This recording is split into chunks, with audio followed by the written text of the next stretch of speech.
Hello, everyone. Welcome back to another episode of this new series called Communities Unite. And what Communities Unite is about, it's about different people on the podcast from different communities talking about and just catching up, really. And today I'm joined with some people from the Autism series which was done earlier in the year. And like we said before, guys, it doesn't seem that long ago either. And so we got some people from kind of the finale, shall we say, of that series back here today. And we're all going to introduce ourselves. So Emmy, I'm going to get you to introduce yourself first. Hi, my name is Emmy. I'm an autistic artist. I do drawings and animation. I also animate, and I have been doing tons of illustrations and fan art. And I have my own blog called the Autistic Animators Desk.wordpress.com. And I've been a blogger for 3 years, since March of 2019. Animation it's my life. Yeah, you're very good at it, aren't you, Emmy? Well, thank you. At your art. And like before, you said that you just started getting into like in Doctor Who, which Yes. as well. So who knows, you might want to draw some stuff from that in the future. Sure. Yeah, but yeah, it's good to have you back, Emmy. Thank you. Yeah. Evanglyn. Hi, my name is Evanglyn. I write young adult fiction, and I'm looking to do more middle grade, and also I hope to do TV and screenwriting stuff in the future. I'm an integrated marketing master's student at NYU, and I'm also currently an aide in a 4th grade classroom at an elementary school, and I'm really loving it so far. Yeah, I've lost count how many times we've been on doing this. But yeah, it's good to have you back again. To see what you've been up to since we last spoke in September, August time, I think. But yeah, it's great to have you back, and yeah, thank you for returning. Yeah. Again. Will. Yeah. Hi, folks. Sure, I don't really need any introduction to anyone, but I'm in the dark. Doesn't matter. Been on the Autism podcast. Been on the Doctor Who podcast. Usual nutcase. Yeah, I'm here. The Auti biker fame. Not a lot really else to tell you apart from that. Yeah. You caught me a bit on the hop there, but I'll be honest, you caught me on a bit on the hop. Yeah. You was on the mental health one as well. Oh God, yes, I was. Yeah. So I knew I was on another one, just couldn't think. Yeah. A lot of different things you've been involved in, Will. Been a pleasure to be involved in, to be fair. Yeah. It's good to do something like this, isn't it? You just get get to talk, get to yatter, You get to make friends. That's the best thing. You do, and they're pretty cool. To anyone listening or watching who doesn't know, the people in this episode, we all have our own little group chat. So sometimes we're occasionally talking there and stuff, and that was created after the Autism series episode. About it would have been April time, so it's still going. We're in November now as we're recording this, so we're all still in contact with each other, and some overseas, some UK, like me. So Ellie. Hi, I'm Ellie. From Sunderland. I recently just turned 19, so I'm the baby of the group. I'm an autistic content creator on TikTok, where I post videos about what it's like being autistic. And it's also for acceptance and understanding, helping people sort of understand autism and stuff. Where I've received a lot of very good positive feedback. I've helped people get a diagnosis. I've helped families understand their children better. I've helped people accept themselves more. which is amazing because I never thought I would have that much of an impact on people, but that's literally insane. I actually had a guy come across my content as well who said he was considering like thoughts of suicide, and that coming across my content actually made him feel better. And I just thought that is literally insane that I could like have that kind of impact on somebody. And yeah, that's it really. I just like I've always had a passion for like, I've always wanted to be like a spokesperson, like an advocate sort of thing for autism. And yeah, that's it really. Yeah, that's really good, and especially helping someone with suicide, because it's getting worse now. I think suicide like with it, and like it's great you're even still helping people getting diagnosed and family. So that's Yeah. great. Mental health is like a really big thing nowadays, isn't it? Yeah, I think it's more talked about these last few years, isn't it? Mental health. Yep. Yeah, and you're still doing your videos on TikTok as well. Yeah. Yeah. Actually, about TikTok, Ellie, because I'm slightly confused. And you know, TikTok released this new thing called TikTok Now. Have you seen Yeah, that? I heard about that. I'm not really sure what it's about though. I have heard of it though. Yeah, I'm not sure either. I just scroll past it when I'm on there. Yeah, I'm like, yeah, okay. But Yeah, because to view someone else's TikTok, you have to post, which doesn't make much sense. yeah, I know. Yeah. But yeah, it's good you still do your autism content on there as well. Because like you still making new friends on there as well on TikTok and stuff. Yeah, but like because of like my autism, ever since leaving school, I have like struggled socially in real life. Like I do have a lot of friends online, but they're people like all over the world. Yeah. So I've recently started going to this place, Yes Northeast, where it helps young adults find jobs like who are on the spectrum. But I also started because I thought it would be like a good opportunity to like make some friends and stuff. And I spoke to this guy. He just pretty much said what are you interested in? And I told him about, like wanting to be like a spokesperson for autism. And he said like, oh yeah, that's great. He mentioned like having somewhere where I could shoot my videos, which is it's a bit out my comfort zone because I post videos like in my bedroom, whereas this time I'm going to be like in some sort of recording studio, which is like insane. Like I'm nervous, but it's also really exciting as well. Like it's a big opportunity. Yeah, that is good. Like all really like kind of classy Yep. doing that. Yeah. But like yeah, that sounds really cool, because like you make all these videos and then you get kind of it's good that that's happening, because Yeah. it does take time to even make one I think, because you might have half a dozen takes and stuff. Yeah. Mhm. Yeah.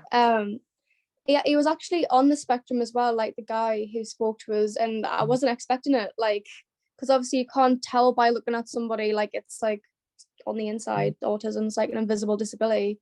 He said he got diagnosed at 41, and I'm like, wow, I personally wouldn't want to go 41 years not knowing, like, it must have been hard, must have been really hard going that long not knowing why you were different.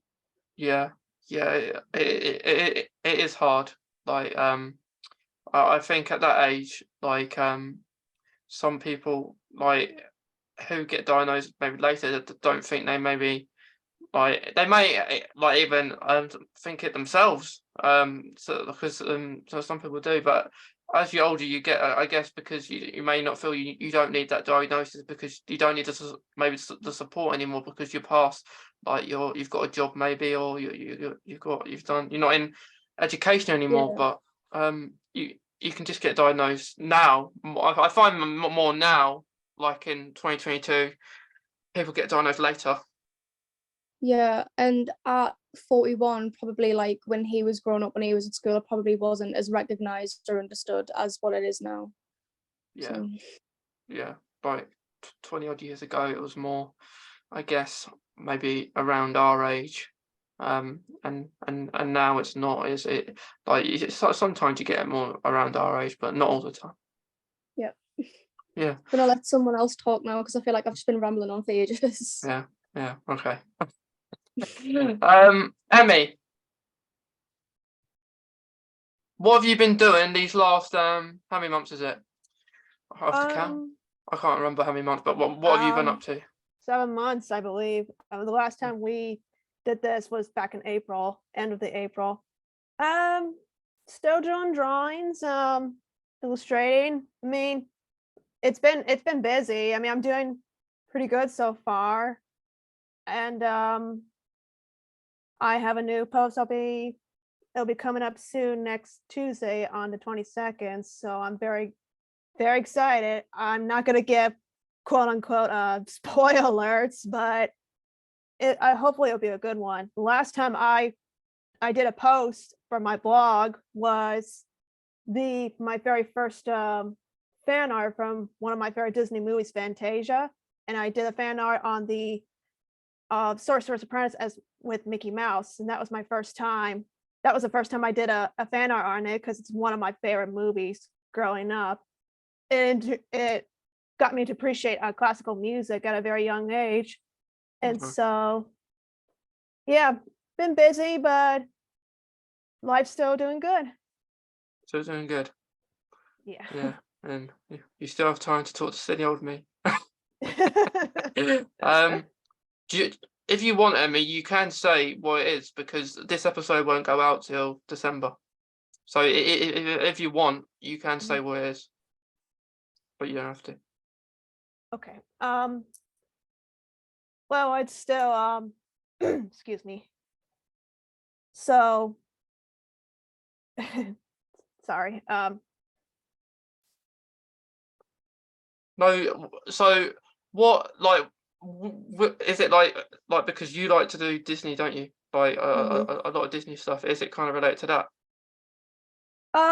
Sort of, yes, but I do other kinds of fan art like Harry Potter and ballet, and I'll do other illustrations on, well, drawings from any movie.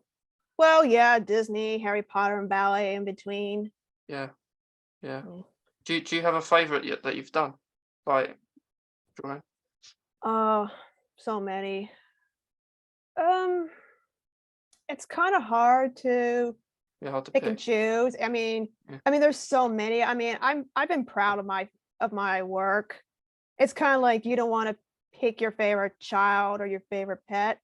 You just love them equally. Yeah, yeah. I get that. I get that. Like how long does it take you to do a drawing, or does it just depend what it is? Oh gosh, it depends. Like if you're doing like a full artwork and digital drawing, which you'll see like in like I think most like in Harry Potter fan art, because you have to draw the characters and you have to paint the backgrounds. It could probably take about maybe 3 or 4 days or sometimes a week or so. I guess that depends on, it could be a long process. I'll give you a good example. When I did a fan art comic strip for In Prisoner of Azkaban, in the scene with Professor Lupin teaches the students how to face the Boggarts, and you get that iconic scene with Professor Snape, the Boggart as Professor Snape, because it's Neville Longbottom's worst fear, and Lupin teaches the ridiculous spell. So if you shout the ridiculous spell in front of the Boggart, it turns into something funny. It's basically it's basically learn how to face your worst fears and then turn into something funny. And then that's when you get that famous Professor Boggart Snape wearing Neville's grandmother's clothes. That, I think that took me about maybe almost a year. It was a long-term process, I remember, but it was it was fun working on it. Yeah, long time, a year. Yeah. But I guess it depends on it. I mean, whatever your kind of medium you want to do. Like if I'm doing like a watercolor drawing, it doesn't take me that long. I usually do like watercolor drawings like in a spare time. I can do it during the weekends or whatever. But It takes time. It does, but you don't. I mean, it's just important not to rush things. Otherwise, you'd be stressed out. Even if you're an autistic artist like me, you know. Mm. Yeah. But as long as you get it done, and then you share your work, and then you got the picture. Definitely. I completely agree. Couldn't agree more. I Oh. apologize for kind of look like frozen a little bit. No, you're all right. We can see you. We can hear you. Yeah. So, Emmy, thank you. I'll come back to you in a minute. Because I've got a few questions for everyone. Thank you. Involving autism and stuff, all that good stuff. Evangeline, what have you been up to since we last spoke? So basically I've been mostly doing my classwork and group work for my integrated marketing degree. So that includes doing a new campaign for Disney Plus. I did a lot of things that like excited me, including a script for a commercial, some ads that are just like some are videos and some just like are like, I don't know, different sized movie posters. And I really like getting to do like guerrilla marketing campaigns. One of my ideas was that there would be like a pop-up event in Central Park of like Disenchanted. Like I know the original Enchanted had like this huge musical number in Central Park where they just all started singing, and I had the idea that there would be this pop-up event where people can come dress up as the characters and like hashtag it Disenchanted or something. I'm so glad that like my degree allows me to do creative stuff like that, along with all these other analytical stuff like analyzing strengths, weaknesses, opportunities, and like promotions and stuff like that. Yeah, it sounds really fun. Yeah. Really cool. Like, and Disney Plus as well, because Disney Plus is doing really good lately. I think, like with shows that they're putting on there and stuff like that. And yeah, it's good that it's there, because like for people like America, for example, can, or places around the world that shows are in, because sometimes you have maybe like for example, The Walking Dead, that is based in America, and like for the UK, people can't access it unless they go on Disney Plus, and it will be the same for maybe Doctor Who. That's going on. It's going to go on there, isn't it? So for people in America and other countries, will be able to watch that. But it's great. It's great you're doing more work and stuff. Yeah, I like that the other projects allow me to step out of my comfort zone. For example, another assignment is to rebrand this coffee place called Gregory's Coffee. And if you don't know about it, it's because it's mostly concentrated in the New York City area with like some locations in Washington, D.C. and Connecticut or something like that. And I've never had to do like a rebrand of a company because so far it's very monotonous, the design, and like it's not very inviting, or like it doesn't seem like a very warm, friendly place for college students to go hang out. And what we want to do is like make the branding more attractive to college students with like charging stations and like some comfortable couches, a place for people to study and hang out, and like collaborations with different campus libraries and on-campus events, so that college students have like this affordable coffee place that's also like a super cool place for them to just study together. Yeah, like you say, I wouldn't have known of that if you didn't tell me, because I'd have heard of it. Yeah, it's good that you get to do more stuff. Are you a fan of Christmas? Do you like Christmas eventually? Yeah. It's just that for the coffee place in particular, I'm not sure if we could do Christmas marketing, since Starbucks got into this huge controversy when it started selling red cups, and they're like, this should be a non-denominational company, but when it was just like a red cup. So it's like, I like Christmas, and now that like the holidays are coming, I do want to give off this like friendly holiday vibe with like hot chocolate and snow and warmth and stuff. but we also have to be careful so that like other peoples with that follow other religions won't be left out and like won't accuse us of being like showing favoritism towards Christmas and everything, even though it is like the biggest, most commercialized holiday, I would say. Definitely. I completely agree. And like only a few weeks ago, there was I went to town, well where I live, and you had this Christmas shop, and I was thinking, hang on, it's it wasn't a Christmas shop before, but when I last went, it had all Christmas stuff in it, and I was thinking, and this was probably potential, yeah, it might be the end of like October time, beginning of November. So I'm thinking, we've just got past Halloween, and now it's all Christmas now.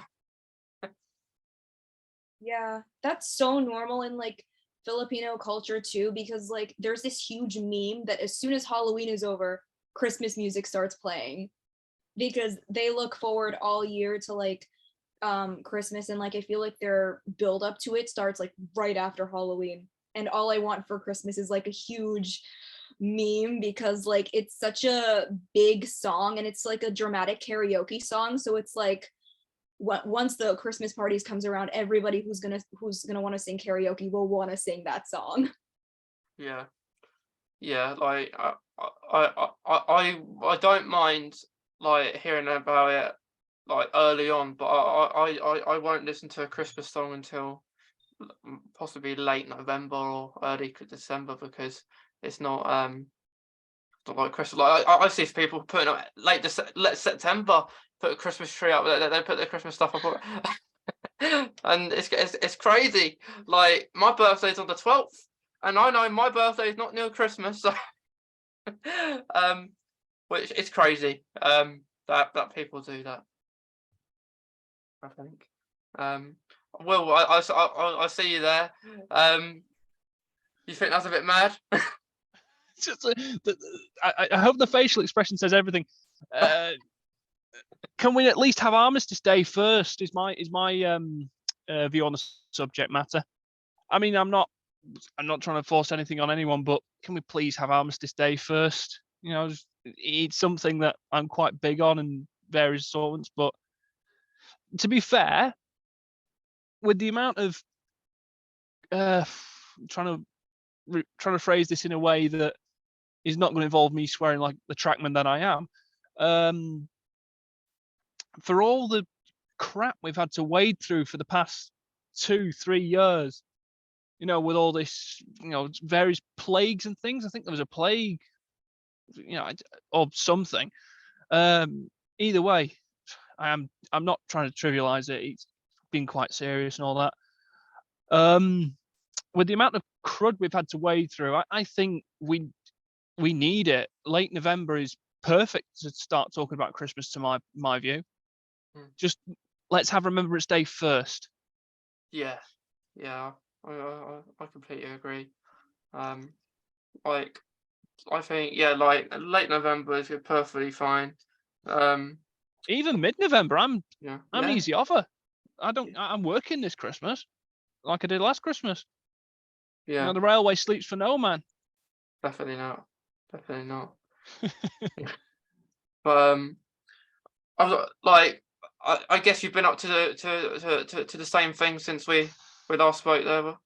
What have I been up to since we've last crossed paths?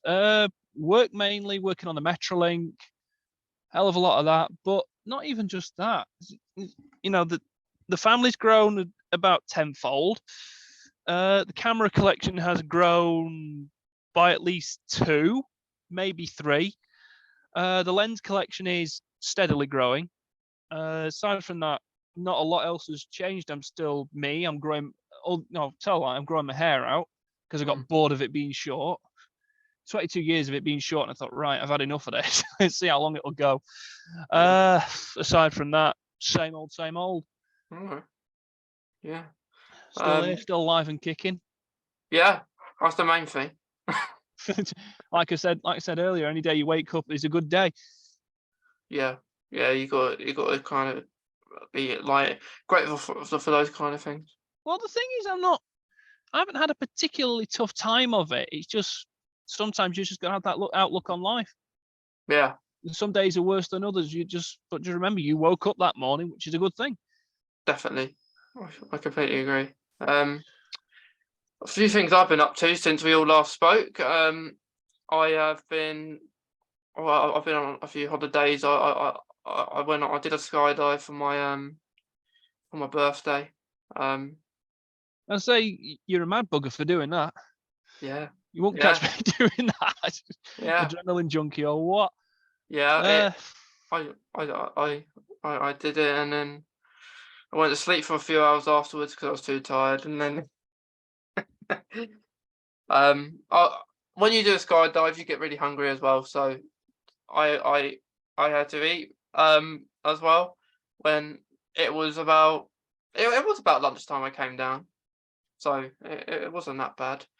But first up the plane I was, so um it's good. It was good. If anyone here wants to do it, I'm more than welcome to or to give you some tips.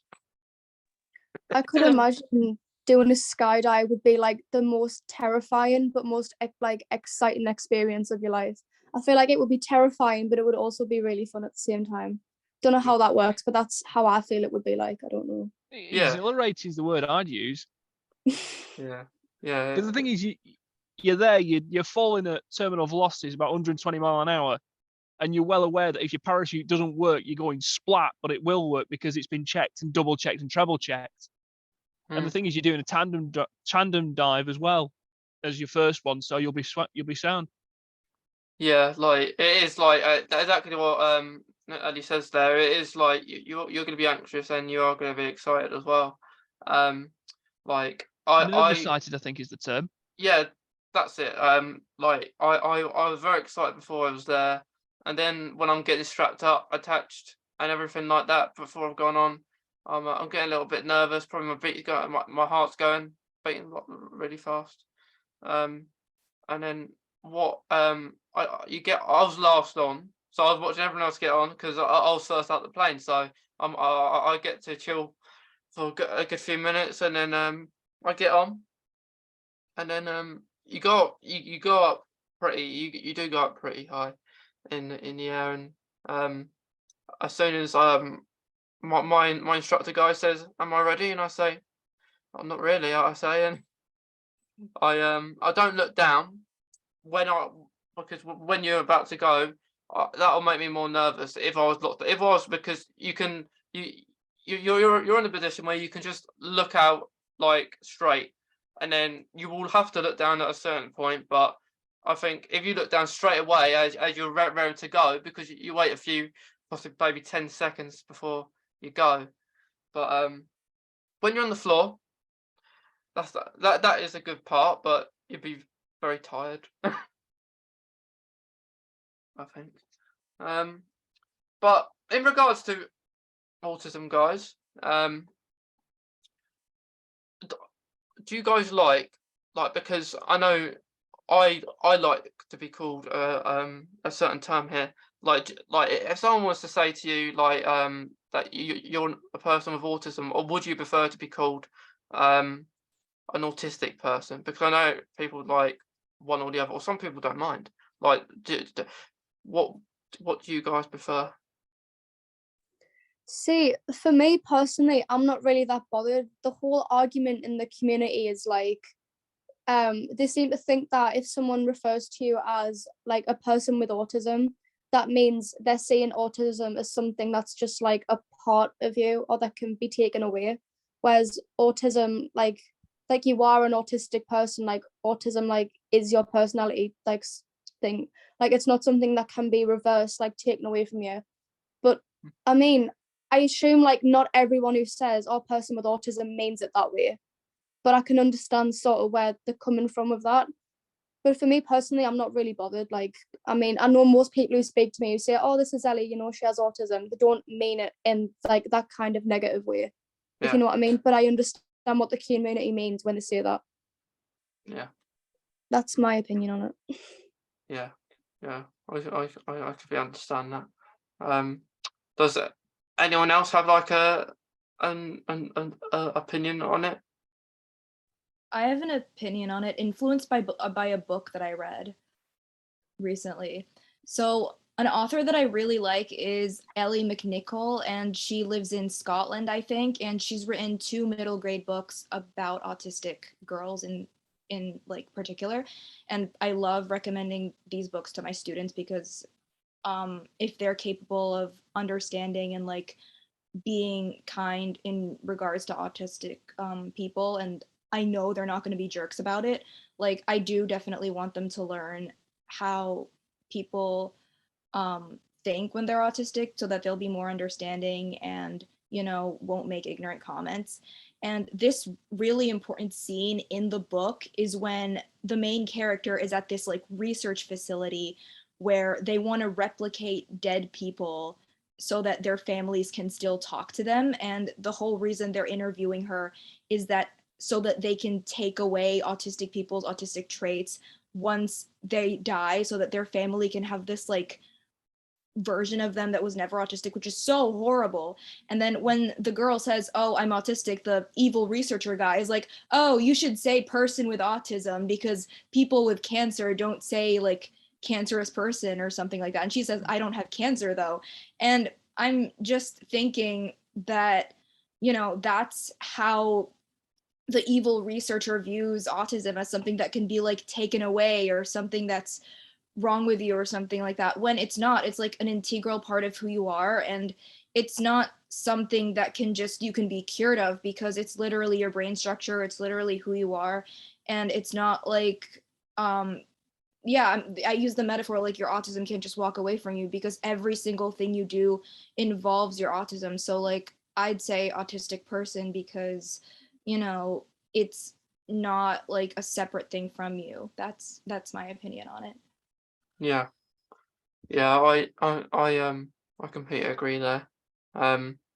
Like I like I would say to myself, I have autism. But like I don't mind either, but it just works better. Like I wouldn't say I'm an autism advocate. It works better when you say autistic advocate. Like because it just sounds a bit odd. Like in a way, just saying I'm autism advocate. Just in, I guess, a writing sense. It's like when you're doing English or something, and when you're writing something sounds better than someone else. And I don't mind either or, but if I was to say meet a new person who has autism, I would say I'm autistic. Like I'm an autistic person. It just sounds better. But yeah. So yeah, I just thought I'll ask you guys that because I'm always calling myself autistic rather than autism, even though we all have autism. Like but yeah. What about this one? Recently, I shared something, and it was about low and high functioning autism, and I like what I described are the two terms that is easily similar. Rather than saying you're high and low, like high means maybe you're clever, and low not so clever. But do you think these terms should be kind of erased, or do you think they should still be there in some senses? I have something to say about this too. Yeah. Oh my God. So I've listened to a lot of autistic like social media influencers that have addressed the terms high functioning and low functioning. And the thing is, those terms only affect what neurotypicals can see. Like they look at a person who can't speak and they call them low functioning, even though they can be really intelligent. They just need a voice message thingy to talk. Or they may look at a person who can speak and has a job and has a lot of friends and a partner as someone that's high functioning. Meanwhile, they might have a hard time like deciphering when they need to go to the bathroom, or they might need help like regulating their schedule, or they may have trouble like reading people's emotions or something like that. And what people need to realize that is that there's no like high and low end of a scale. It's more of like a wheel in which some qualities are like more like there's a pie chart, and like more areas are like reach the end of the pie chart, and the other areas are more to the center of the pie chart, because like maybe a person is like stronger in those areas and weaker in others, and you can't really judge a person just by looking at them like if they are high functioning or low functioning. And I'd say that like maybe a better way of going about it would be like higher support needs versus lower support needs, especially in like a school setting. For example, like if a student at school needs more help in the classroom or with academics or something like that, I'd say they'd have higher support needs. I think that's the more accurate way. And then if a person doesn't need an aid or doesn't have to go for extra help in academic subjects, or like doesn't have as much of a hard time socializing, I'd say like lower support needs, because they're still autistic, and like obviously they still have struggles, they just don't need as much help, is what I'm saying. Yeah. I definitely agree with Evangeline there, because I think like just because some autistic people struggle more than others, I don't really think it's fair to call them like low functioning. Like when parents come up to me and be like, oh no, my kid isn't like you, like they're low functioning, like you're literally putting your child down by saying that. Like you're literally insulting your child. Like it just shows you don't really have much like faith in your child. And it's also the case of like I have met so many like so-called like low functioning autistic people who are so much smarter than me, like because they're unable to talk, and they might not always be able to tell whether or not like they need to go to the bathroom, or they might like need help like dressing themselves and stuff, but yet they can recite pi. Like I can't do that. Like it's insane. Yeah. I completely agree as well. If I may get in on this one, personally, both are severely outdated and they both need to go.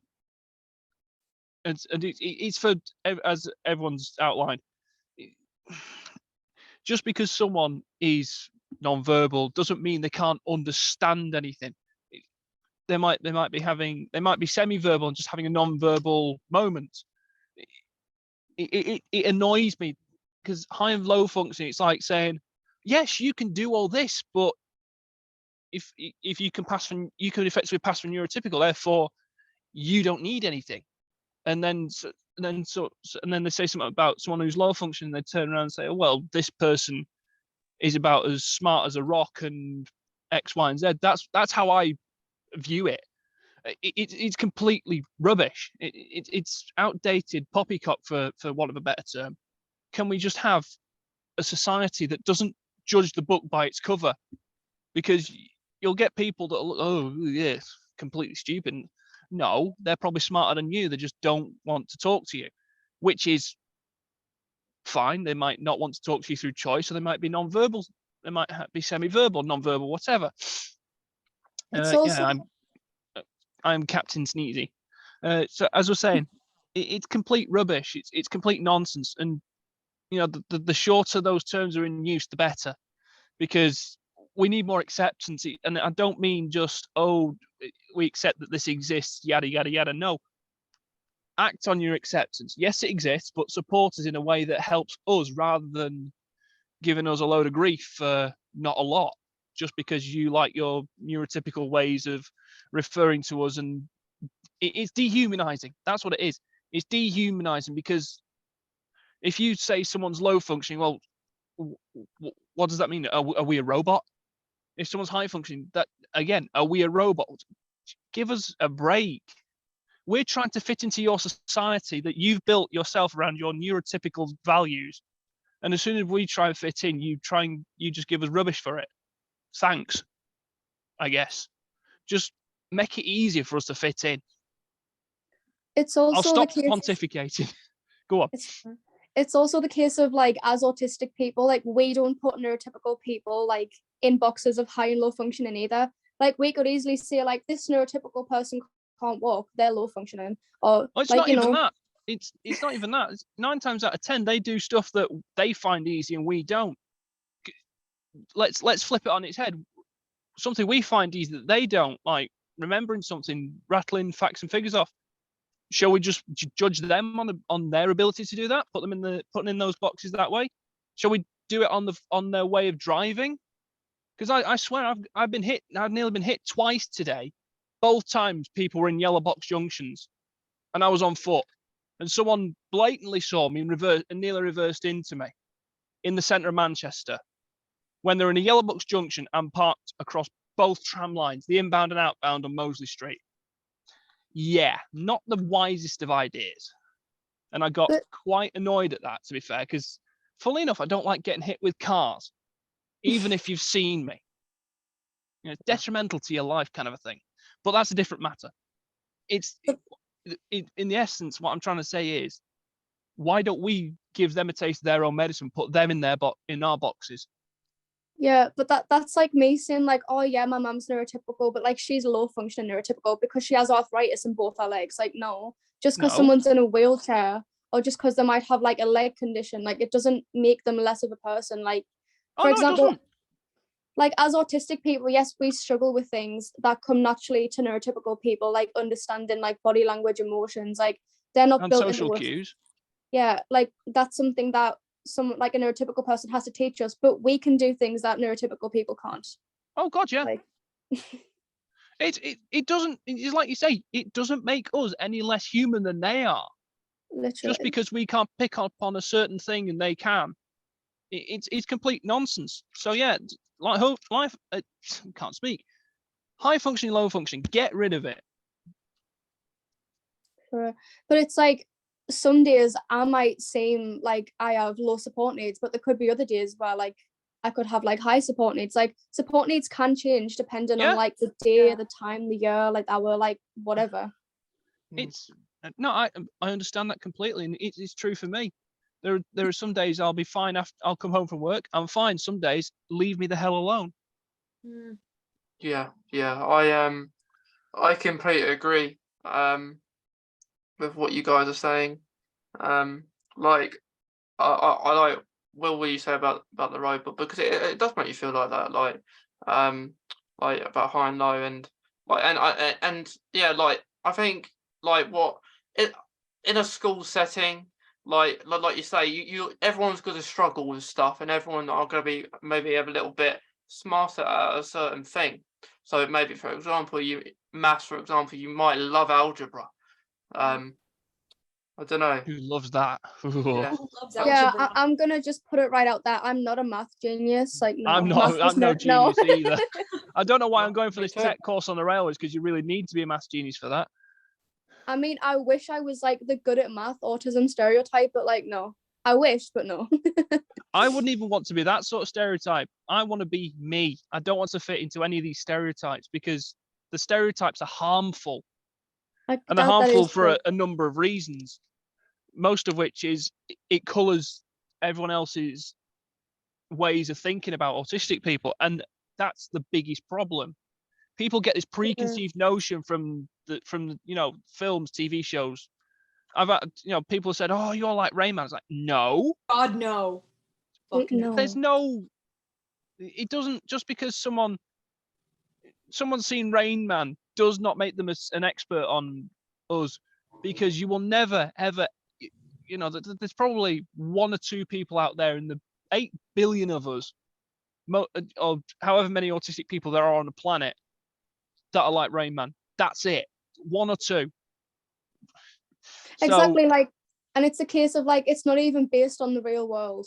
No. Like most autistic people, I mean, yeah, fair enough, some autistic people might be like that, but not a lot of them. And it's always the case of it's either a little boy or a grown man. Why is it always got to be a male?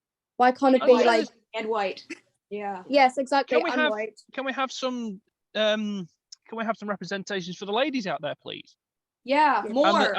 And I'm being really careful about when I say this, but people of color. People of color. Because I know more people and trans autistic people. Can we have a lot of hype for them, please? Because the amount of people I know that are trans and autistic, are, it's it's approaching double figures. And Yeah. honestly, they are the best friends I've ever had, Yeah. Yeah. and I'll And have nothing lesbian said against them.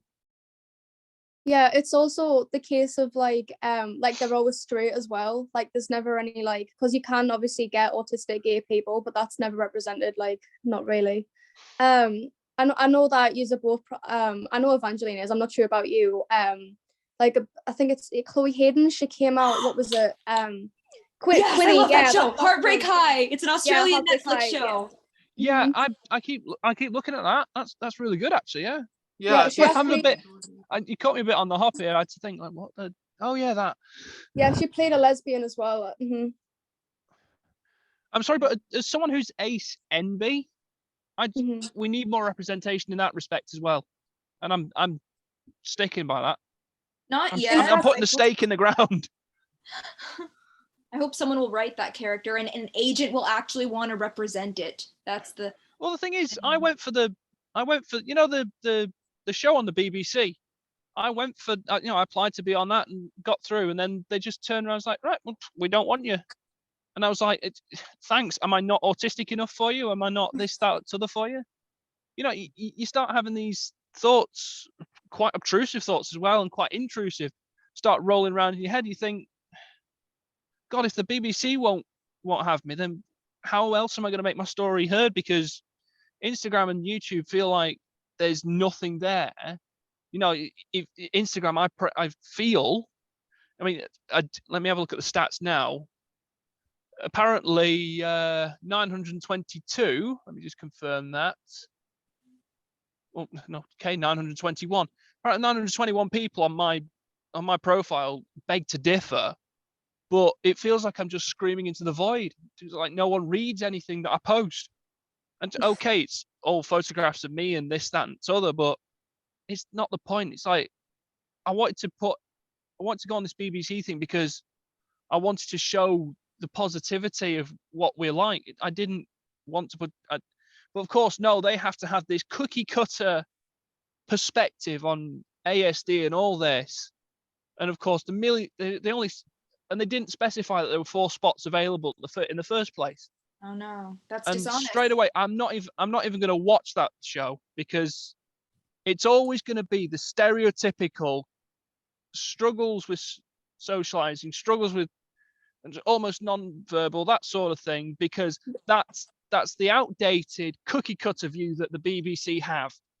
Yeah. Or And like it gets on my like the nerves. Sheldon Cooper types, like Yeah, the yeah. math and science nerd. Like I was compared to Sheldon Cooper in high school. Quite a compliment, really, to be fair. But yeah, my families did that to me a few times. Like they used to call my quirks like in fact, Sheldon-y. a mate of mine who I work with on the Metrolink knows me as Sheldon Cooper, and I'm thinking, thank you very much. It's quite high praise indeed. But again, it's like the whole thing is we don't get the representation. We don't get near enough the diversity representation, even on shows like that from the BBC. And it's just like, well, I've gotten to the point where I'm just going to go like, screw you. I'm going to start my own vlog or something like that because I want to show ASD in its positive light, not in the cookie cutter light that everyone else sees it on the telly.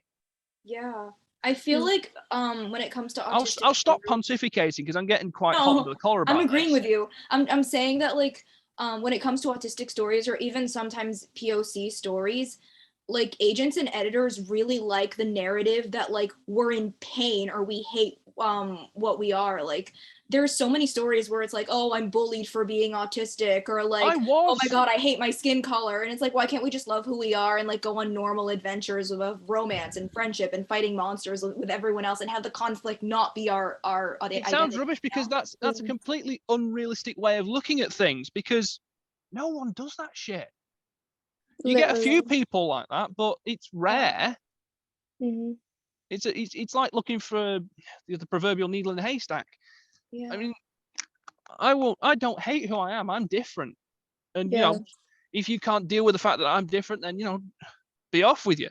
That's not my problem. It's a you problem. Yeah. That's why I'd rather be friends with like other autistic people than neurotypicals. 99.99% of my friends are autistic, pretty much. Yeah, I don't care because you find this sort of bond, and you just like, Oh, hey, Yeah. you're the same as me. Cool. Right. Let's just keep talking. And the next Yeah, thing you it's- know, you've got a friend for life. It's a comfort thing. It's a reminder that you're not the only person who's like I different. think that's what trying it to is, yeah. function yeah. You're not the only person who's different trying to function in a world that's like quite literally not created for you. Like, But no, we're functioning in a world that's an uphill battle for us to begin with, and we're starting with two hands tied behind our backs, and we've got to untie them before a certain time limit. And even then, we're still struggling to even get an idea of what the hell we're supposed to be doing. I've come up with the idea of, I've just had enough of thinking of, I've got a plan. I'm just going to wing it from now on. I'm winging it. can we also talk about how the fact that like the education system is literally built for like neurodiverse people to fail, not just autistic people? Oh, it's built Like- against us. Oh completely. yeah, For I have real, so many thoughts yes. about this. It is built. It's built against us to screw us over as much as possible, so we don't do well in society. Well, guess what? I've got a job where I'm actually good at something. So take that, neurotypicals. I win. It's also the case of like when you go to like a secondary school or like a university or a college, and there's always these posters, which obviously is really good. Like we see like all the LGBTQIA posters, we see like racism posters, mental health posters. There's never any posters about Where's the disabilities. ASD representation? Yes, this. I actually even spoke to Ofsted about this. I'm like, And where's let me the guess, they just disability blindsided posters? you. Completely Oh, blanked you about it. You know, like she listened to what I said, but I didn't think she really understood the point I was trying to make. She probably got out that meeting and just like, what the hell was she even talking about? Well, I did. I spoke at a conference in college in Rochdale, and honestly, even after that, while I was still in the education system after that, I didn't notice anything change. Yeah, It just like, carried on the same old, and like, mhm. it makes my blood boil because we don't get the representation that we deserve. Yeah, like I said, don't get me wrong. I think it's great we've got all these like these LGBTQIA posters and racism, mental health, because obviously these things are important. But like, where's Can we the have some posters autistic about? representation, please? Yeah, like where's the posters about like not just autistic people, just Neurological conditions in neurodiverse general. people? Yeah, there's no posters about that. No one knows anything about that, and it just gets on my nerves. Well, no, people do know about it. They just don't want to address it. They just, the hand wave it away. It's like, no, be gone. We don't want to deal with this. That's what I mean. Yeah. It just makes my blood. It makes everyone's blood boil. That I'm assuming everyone here makes everyone know there's blood boil, because it definitely makes mine. And it's Yeah. the fact that I even spoke to Ofsted, and it just felt like she either didn't care or she just didn't understand what it was I was trying to say. Both of which are a bad thing. Mm-hmm. Yeah. The education system is really bad. The education system's rigged like most games. Let's be honest here. Yes. Yeah. Yeah. Yeah, it's like you're stuck on this bad level of Super Mario, and then you can't get through the tunnel. And there's no walkthrough. no, There's no walkthrough, no help, and you're supposed to do it in the dark no lives. with It's 3 fingers also- tied behind your back. It's also the case of like I remember I used to always, it was mainly when I was in primary school, I was allowed to have like a little fidget toy because that used to help me concentrate in class. But then all of a sudden, because I had a fidget toy, like Everyone else had to have neurotypical- one Yeah, and then they got because it banned. became fashionable in inverted commas. Yeah, Remember the thing but with fidget it's- spinners? Yeah, that's what like fidget spinners, like, but neurotypical kids were like playing with them, like they got banned, but like that's not fair on the kids who actually needed them. Yeah. It's a I have classic. It's a something to say about classic. that One too. rule for one rule for another. Oh, but then Yeah. teachers also say it as rude as if you're not paying attention, but that actually Yes. helps you It's concentrate more. that's rubbish. Utter rubbish. Yeah. It's like I was forced into the whole give eye contact thing. It's like, Yes. how do you Right. give eye contact? Do you just look at someone? Do you look at the wall behind them, or do you just stare into their soul? Like you And I don't have can't- to. There's Like no you happy listen. medium. You listen with your ears, not your eyes. Right. Exactly. Right. Like I don't have to look at you in order to know what you're saying. And it's also the case of fidgeting with an object or like doodling. That actually helps me concentrate more. But teachers just say that as ignorant, and it's just, Yeah. I'd love to see some scientific research done into people who doodle versus people who just sit there bolt upright and don't do a damn thing. I'd like to see some scientific research into that and see if the theory gets vindicated that if any sort of doodling actually helps you understand and helps you gain more knowledge. Because to Yeah. tell you something, there are some days I just wish that there are days I wish I wasn't autistic. I'll be completely honest. It's all right to have days like that, though. Autism isn't always sunshine and rainbows, and I think it's important to like talk about that. When you said that, all I could think is hearing someone say it in sort of like a Bronx accent. I daren't do it, but no, here we go. You know, the world isn't all sunshine and rainbows, kind of thing. You know, you just hear that sort of thing, and it's like, yeah, it's true, but ASD has more thunderstorms than anything, to be fair. Yeah, for real. But again, it's like there are some days you can control it, some days you can't, and it's honestly a hard thing because I can go from it. I don't get mood swings in a sense, but I can go from having a really good day to it all come crashing down in about 5 seconds, and then rebuilding the day after that takes about most of the rest of the day. Definitely. But it's, to me, like, I like, you know, things like someone coming in my room and like moving something, or like plans being changed. Like, I remember for myself, like when I was at school, whenever like I try to make plans with people and they'll be like, oh, we're not meeting here anymore, we're meeting here. But like with my autism, I have to be like, I need to know exactly what time. Like, I need to know like X, Y, and Z. And then they're just like all over the place, like, oh, like we'll just meet whenever, like whatever time I wake up. And I'm like, what do you mean whatever time you wake up? I always make sure I wake up at a specific time.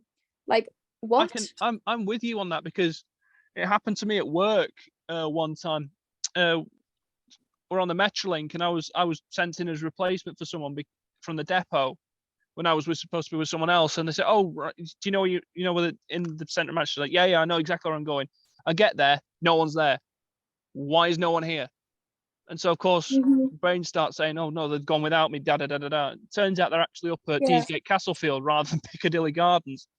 And I'm just thinking, oh, you could have let me know this in the first place. Yeah, it's like there was a time when I was I think I was in like year 9. I was about 13, 14, something like that. And me and this girl made plans to go to Wet n Wild. It's like a water park, like here, like in the UK. And she said, okay, like be at my house for like this time, like I'll be ready, whatever. I get there, she's still in her pajamas, and I'm texting my mum. I'm like, I'm so pissed off. Like, I'm here, I'm ready. Like, she hasn't even like she's still in her pajamas. Like, what's going on? Like, but it's also the case of I take things literally as well. Like, think that, or if someone says they're going to be ready at this time and here for this time, that means they are going to be ready and here for this time. But that's not always the case. Can I just say something on the extension of that? Can we just end this whole stereotype that autistic people have no sense of humor and are just humorless robots? Because that is complete and utterly not the case. We just have a niche sense of humor that's completely different. I mean, I can play along with everyone else's sense of humor, but my sense of humor is very elaborate, very carefully planned. It's also kind of dry, but that's a different matter. Yeah. I can have these really elaborate jokes which take about 5 minutes to tell, and when you get to the punchline, people go, eh? But some of them will go like, some of them who get it, it's like, oh, that's absolutely hilarious. I have also noticed, I made a TikTok about this as well. Like, it's okay for neurotypical people to make like jokes, but as soon as we make one, oh God, we're the bad guys. Yeah, I've noticed that. It's like, okay, so we're not allowed to make jokes yet. You guys are. And when you make jokes about us, it's fine. But when we make jokes about us, the world's ended. Complete tosh. I'd take the rip out of myself on the daily, and I'm good at it. Yeah. Because I know the material I'm dealing with. I take the rip out of a neurotypical person. It's like I've gone and punched their own sated mother. Yet they're allowed to dish the dirt on me, and sometimes do it even worse. And it's like, what? Because those that know my Instagram know I've got, hang on now, I'll grab one. Ugh. The pony. For those that benefit on the who can actually see on here, because I'm not sure if this actually goes out in video format or just MP3 format on YouTube. But it's for me, it's also the case of why say something if you don't actually mean it. Like, that's I've always thought that's so stupid. Neurotypical people literally say things they don't mean. And it's also the same for metaphors as well. I used to have a hard time with metaphors, like when I was younger. Oh, don't even get me started. It's like, you say this, but you mean this. Where's the correlation? But it's like, I'm gonna have to fix the plushy part in a minute. I can't be asked doing it right now. But I was thinking, if I had this lot in high school, I thought, would my life have been any better than it already is? And the simple answer is, I came to the conclusion of yes, but also no, because I take a lot of photographs and stuff, and obviously, what's in the box is also my lock screen. Yeah. So yes, it would have been better through my school life because, I've got something to cuddle that's absolutely huge, really cuddly, really snuggly, and really stress relieving. But no, because one sniff of someone getting a look at my lock screen or whatever, and so one sniff of that, someone gets a sniff of it, that's it. My life is over, because everyone will start making jokes. Oh, they're doing such and such with so and so, and this, that, and the other, and it just ends really badly. Yeah. So yes, but also High school students no. are dicks. Sorry, go on. High school students are dicks, and I feel like it starts really early on, and it starts really early on, especially in like primary school, in like 4th or 3rd grade, because they're not taught about autistic stuff. They're not taught to respect other people's differences and value that every person is different. Because I even say in the post that mentioned that one person's comfort object is another person's what on earth? Oh yeah. Yeah. And it's like, can we just have a mutual understanding that works for me, and if it don't work for you, then that's not a problem. Find something that works for you, that isn't being a complete utter tool and taking the mick.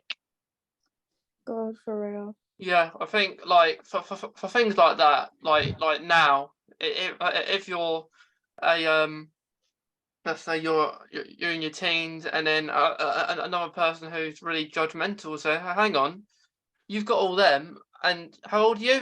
That's good. Exactly. That'll be their initial thought. Like, I love collecting teddies, so wherever I go, I'll collect them. I might have a huge pile of them. I don't have much in here. You Maybe quite some literally without just me, but described me yeah. there, Mason. You quite Yeah. literally just described me. It's also the case of like, how is that affecting you? Like, what you seem to care a hell of a lot more than what I do. Like, why? It's not even that. It's like, am I hurting you? Am I hurting anyone? No. So what's your problem? I'm not hurting you, therefore what's your problem? Yeah. It's just like when I take your photographs of stuff. Am I hurting you? No. Did I want to take a photograph of you? No. Did you get in the way? Yes. Yeah. Well, there's the problem. Yeah. That's the thing. Like if you're in You the got public, in the way, therefore it's the problem of your own making. Yeah. Like it's also it's like, if I want to flap my hands when I get excited, I'll flap my hands when I get excited. Yeah. I'm not hurting you by doing that. So I do the same, but I'll just spring up and down on the spot. And the more that I quite literally become Pinkie Pie. Yeah. Well, Pinkie Pie crossed with Rainbow Dash, but that's a different matter. Yeah. I mean, like, is it normal? No, but do I care? Like, no. Like, it's not hurting you. So at the end of the day, you're the only one that's annoyed by this. Like, it's like, you're the one that's getting pissed off, not me. So it's more a case of, it's a you problem, not a me problem. Yeah. Because it's me regulating excitement, because otherwise, if I keep it contained, I will fizz over like a Coke bottle. But that's the thing. It's actually healthy. It's like, you're actually doing more harm by keeping it in than like. Yeah. No. Been there. Done that. Been there. Done that. Mm-hmm. Yeah. Because it's just a surefire way to, if you keep it contained and keep it pinned in there, and you don't let it out, then it's got to go somewhere. Yeah. And normally that somewhere is going to be a bad idea. It's always a Karen as well that has an issue with it. It's always a Karen. Oh, don't even get me started on him. Yeah. There's this thing I've seen on the internet. I think I've shared it with a couple of you. There's this thing on the internet where they take impact guns, but they fit a flipping train horn into the damn thing. And I want to get one of those practical jokes, because the amount of times that people have pulled a practical joke on me, it's like, right, I'm going to get you back for that, but I'm going to step it up a notch. It's like, come and have a go if you think you're hard enough this time. Because Yeah, it's It's also like the on the case. railways. I used to get a load of stick when I was a blue eye, brand new and all that sort of thing. But we're a year on now, and I've started giving it back to people, and funnily enough, they don't like it. I And they s- think I it's like, saw- well, I'm not the blue eye that takes everything anymore. I'm not stupid anymore. I saw You a know, TikTok as well where like someone was acting autistic, like flapping their hands, and then like it was one of those like Oh no, I reenactment hate kind of people like that. videos. They try and impersonate us, but they just do it to the nth degree, and it just becomes cringe. No, it actually was an autistic person who Yeah. was like Oh, doing okay. the reenactment thing. Yeah. And then like she pretended to be a neurotypical person and was like, why are you so weird? And then she was like, I'm autistic. And then the neurotypical person was like, but you're really normal. Like, why are you so normal? You just called me weird. And then I mentioned I'm autistic. And then all of a sudden I'm normal. So am I weird? Am I normal? Like, what? Which am I? Yeah. Like, I get that as well, because I can actually, when I'm at work and stuff like that, I can pass for neurotypical. I mask so much, Yeah. and it's honestly it's either that or get a shed load of gark from everyone. Bullying. Yeah, that's the But thing though.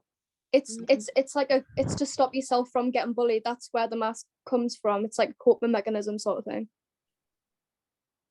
Yeah. it's like, why should we have to mask? Can we not just be ourselves? Can we not have a society that actually supports people being themselves? I agree with that. I get that. Because there shouldn't be a need for us to mask. There shouldn't, I should be able to take one of this lot out in public and have fun and just have some fun and pose for crazy photographs and stuff like that in the centre of Manchester and not have a problem. Whereas instead of someone being like, he's a grown Like- man, why does he have a teddy Yeah. bear? And it's like, so what? All right, like if you want to be a grown man who carries around a teddy bear, so what? That's not harming anybody. Like, I had a situation like that where I went, well, earlier in the year. I was in Liverpool for a it was a Doctor Who kind of experience thing, but I did go to the Liverpool Stadium and I brought a teddy because I seemed wait, to so go you were in Liverpool, were you? You're Yeah. in Liverpool. yeah I What the hell are you going there for? Yeah, so what happened is I bought a Easy. teddy in the shop and then I quickly had a picture outside because I didn't want anyone to see me. Like There's no- I was like a grown adult holding a teddy because I just didn't want people to feel like I was different than what I am. Well, That's why it shouldn't be that way, like you say. it shouldn't be like that at all. Like, it's crazy because it's like, yes, I can switch it on and off. Just for those that don't know, I can switch it on and off. But the point I'm trying to make is we shouldn't have to hide it, because it's one of those moments where you take it and you go, right, okay, let's have some fun here. I've got a crazy photo shoot planned. I'm going to use this, and this. Oh, by the way, I'll bring this one along because they might help. And then you get sideways looks and people going like, what the devil's going on here? Am I missing something? Are we talking like some sort of man-child thing? It's like, and I swear someone actually said to me, oh, why you don't look autistic? What the hell's going on here? And I had to hold my tongue because I was about to throw down so much and just cast so much shade on them that I thought, no, hold your tongue, because you're going to say something you'll really regret, and then that's just a path to pain. it's so hard not to immediately get angry because you have to take into consideration maybe they're just uneducated, maybe they're just, they've never really heard of autism. Like, okay, just bring it in. Yeah, and then you get the people who purposely do it even though they've heard about it and all that, and they just do it for the hell of it. It gets on my wick so much.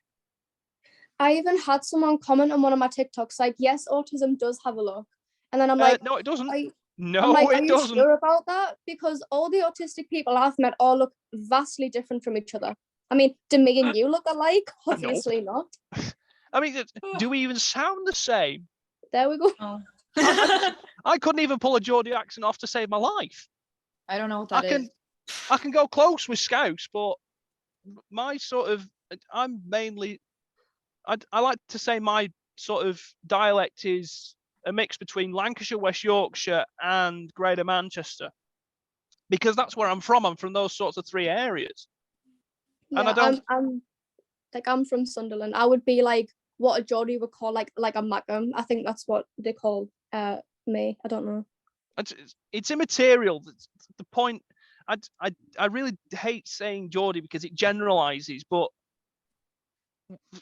to us on the western side at Pennines, when someone, when we hear someone of your ilk, we think, oh, they're a Geordie of some description. They're from that area of the UK, but we don't. But I hate doing it because it generalises, and I hate generalising. Yeah. And to be fair, I've never met anyone from Newcastle that I don't like. Yeah, I have a friend who's from Newcastle. It doesn't matter. From that area of the country, everyone, you're going to get a few bad apples in society. That's the main thing. But 9 times out of 10, the people there are going to be just as hospitable as, say, you come into Greater Manchester and everyone's going, it's just no problem. Yeah. Like, it's also why I like going to Affleck's, because Affleck's, if you don't know, is a massive nerd cave here in the Northern Quarter. And I tell you something, there's so much to see and do in Affleck's.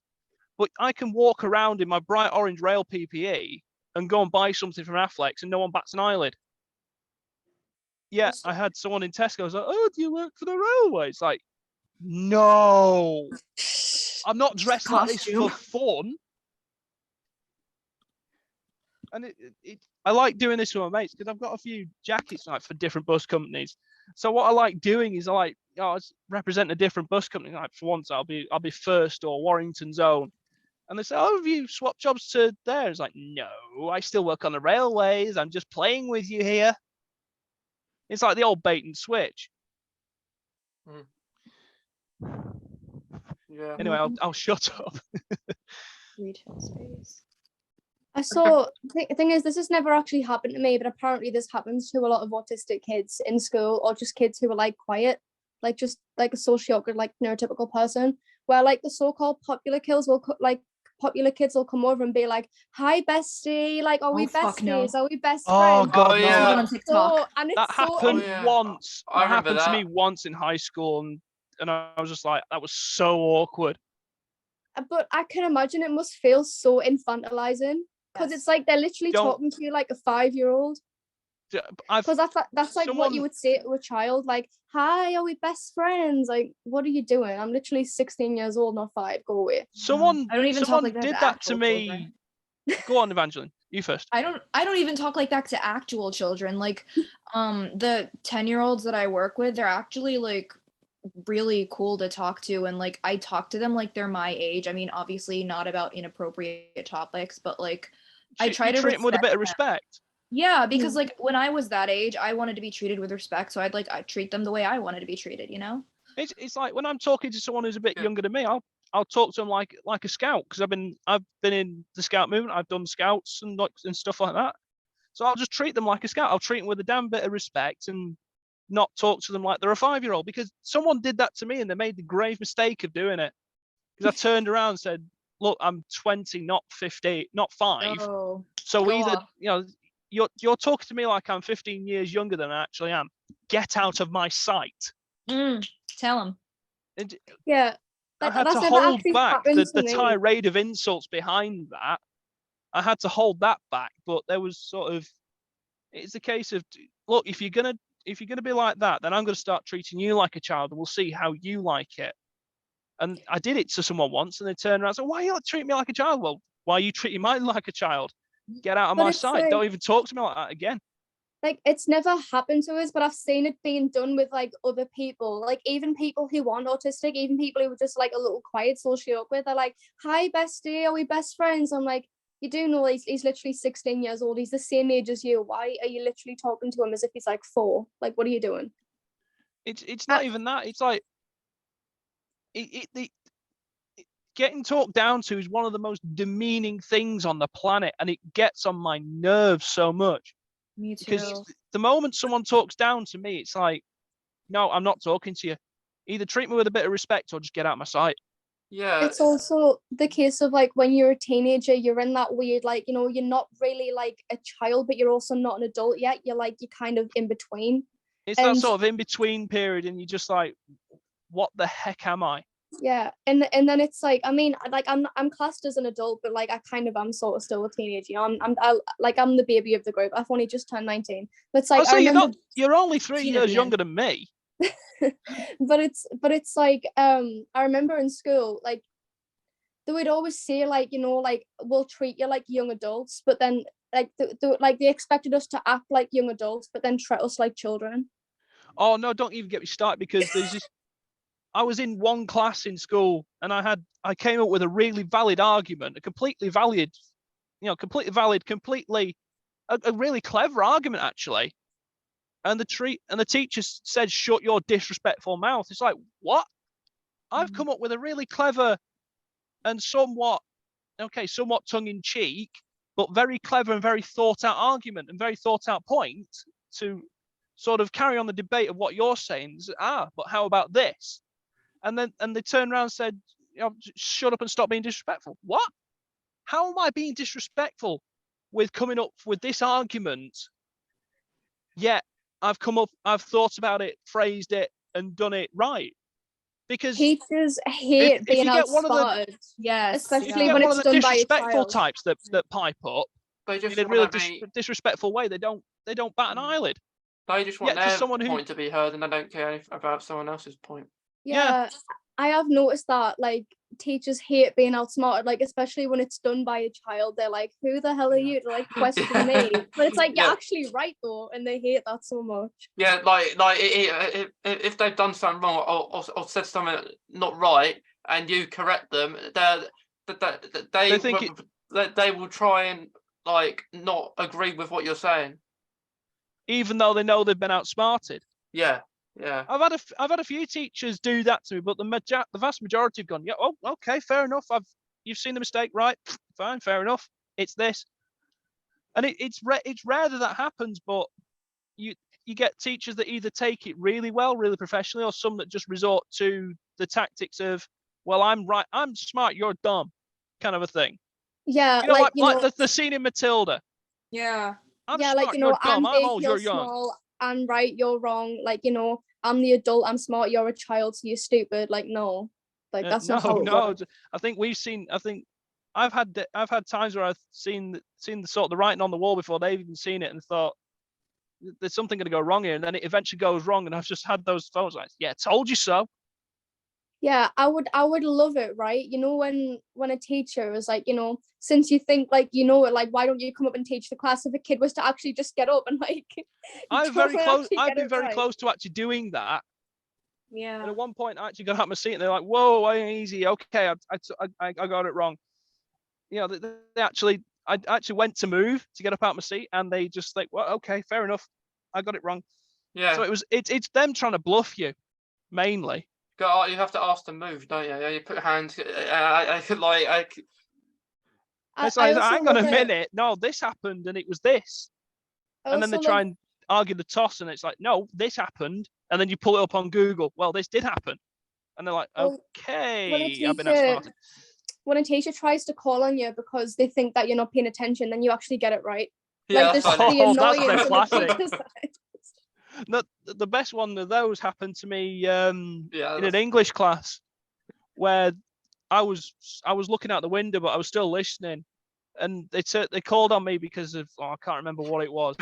But I came up with a really clever argument and sort of put them in their place. And the whole class just turned around and looked at me, and I felt like I was about 10 Mile High. Yeah, Because I knew exactly what I was talking about. I knew the subject really well, and the teacher just stood there jaw agape, pretty much. I love when that kind of stuff happens. Though it's just so funny. It's so satisfying too, Yeah, because you get that moment to go, I did this. yeah. Like if you're just like even if you're talking and they say you can't talk for a certain amount of time, and then they say, like, if they're reading and you're distracted talking to someone, then they'll pick on you. The more maybe kind of people who are maybe more behaved in the class. plot twist, you're talking about what's going on, and you all of a sudden have a really clever argument to go back with, and they just turn around and go, okay, maybe I shouldn't have. You just see the regret just form on their face. Yeah. It's just so satisfying. Yeah, I it's happened to me plenty of times, and so it's just so fun. Like when they just think, oh no, and I'll pick on you because you're staring out a window, you're daydreaming. And the next thing they know, they get a really smart, well thought out argument, and they go, yeah, maybe I shouldn't have opened that can of worms. I do also think some teachers kind of get off on picking on the shy kids. Oh God, yeah. There's plenty of that. Mm-hmm. There was a lot of that at my high school, I'll be honest. I think and another thing, it's also it's when you get the people who are really. I remember it once in PE where I was. We had a 400-meter race, and someone was like, I'm not the smartest, the strongest, or the most powerful in my class, okay, but I get lumped in with some people who are a bit dickish, a bit up themselves. And the chads. Yeah, pretty much. What I think the US call the jocks, I think, something like that. Yeah. I don't know the transatlantic terminology. You will have to correct me. Douchebags, assholes, fuckboys. Yeah. Any of them. Language. F-boys. Yeah. Casual F-bomb. No one heard that. Yeah. But no, I'm in with all these people that think they're really good. The ultra 10 men kind of think they're all hard as a bunch of nails and stuff like that. And we're doing a 400-meter sprint, so once around the athletics track. And I completely just wiped the floor with them. And bearing in mind, I look like this scrawny little 14, 15-year-old, not much in the way of muscle, but in a full-blown sprint, I am lightning fast. And they just don't expect this. And I pull out a 2-3 second lead on them. And they're just standing there after we finished the race, and I'm just like, yeah, and they're all panting like a bunch of dogs, and they're like, what? Where did that come from? And it's like, I am a bit of a dark horse in that respect. In a full-blown sprint, I am quite speedy, to be fair. Yeah, I was in bottom set for PE. I was in bottom set whenever it came to anything athletic or like sporty. I just couldn't do. I'm not like a sporty type person. But that doesn't matter. It's not. I had a situation in PE, where this like you had a non-verbal person with an assistant teacher, and I worked my ass off this it was a race, when it was on the school field, like for PE day. Is it like rounders? No, when you're doing the race for relay. Day. Yeah, relay. That's what it is, and then you pass the baton along. So it's a relay race. Yeah, I did that, and God, that sounds so northern. And I'm near the finish line. I'm gonna win, and then the assistant teacher says, "Can you let the person she's helping?" And I let them win because I wasn't so bothered about winning that one because I was doing the sprint, which I won anyway.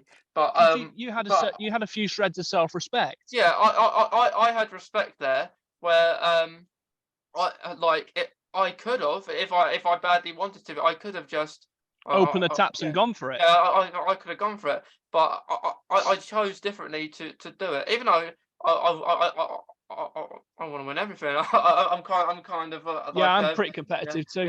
Yeah, but I let them win where which is pretty hard because and then I win the relay, but not relay, the sprint. The sprint. They're all similar, but there's something satisfying about getting something right and then timing it perfectly. Because I've done it with a couple of times for the bus after work.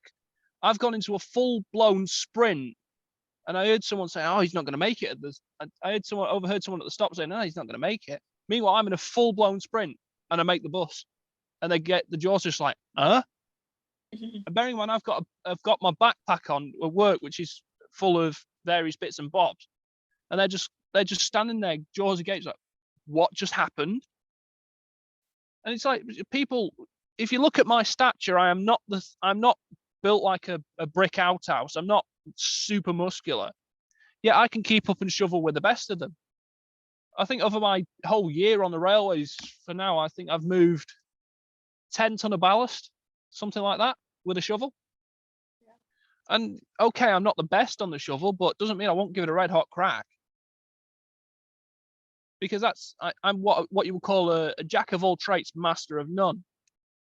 I'm good at everything, but I'm not particularly good at anything. Yeah. Yeah, I get that. Yeah. No, I've always been jealous about the fact that in the US, I know that Evangeline, you call it like high school. Yeah. Where you can just wear what, I know there's a dress code, but I know like you get to wear whatever you want. Whereas here in the UK, we have to wear a uniform because they try to like make us all the same. Like we weren't allowed like to have any piercings. We weren't allowed to dye our hair. That's, Oh God. But, Oh, it's, like, it's that whole uniformity sort of. Like they try to make us all the same. They try to fit us all in one box, but it's like I don't fit in that box because I don't think the same way as everybody else. Yeah. It's complete nonsense. At the same time, you can understand it because some more disadvantaged people, you know, might catch a lot of flack because they don't have the latest and greatest. It's like, then yeah, I get that. show because like people are still gonna wear expensive like backpacks or jackets or whatever they regulate. Oh God, yeah. And people are going to boast about having the latest and greatest iPhone, whereas the only latest and greatest phone I've got is the S22 Plus, and even then I'd rather use my Note 10. You know, I've never really been a material. I can't pronounce the word, materialistic. Yeah, a materialistic person. Like I've never been bothered about having like the latest iPhone or like the latest pair of shoes. I just wear whatever like is comfortable on my body. Like I don't care. I'm with you on that, but also I can take it one step further. With all my camera kit, nothing is younger bar my video camera. Nothing is younger than 2013, and there's a specific reason for that. And that is my thing is kicking backside with what everyone considers old gear. My latest acquisition, wherever here it is, this lump, you know, my full frame, well, not a full frame, it's an APS-H, but my ultra super duper mega sort of pro camera is not the latest and greatest. It's actually from 2009, but it's still got plenty enough to keep up with the photographers of today. I don't understand the whole arms race. You've got to have so many millions of pixels. You know, you have to have well over 24 megapixels. You have to have so many thousands of shots a minute. Blah blah blah blah. This, that, and so on. 4K. This and X, Y, and Z. That, and it's like, why? I've got my kit is something of the order of 10, 11, 12 years old, and yet I'm pulling better results out of my backside than anyone else, than all of you lot can with the latest and greatest.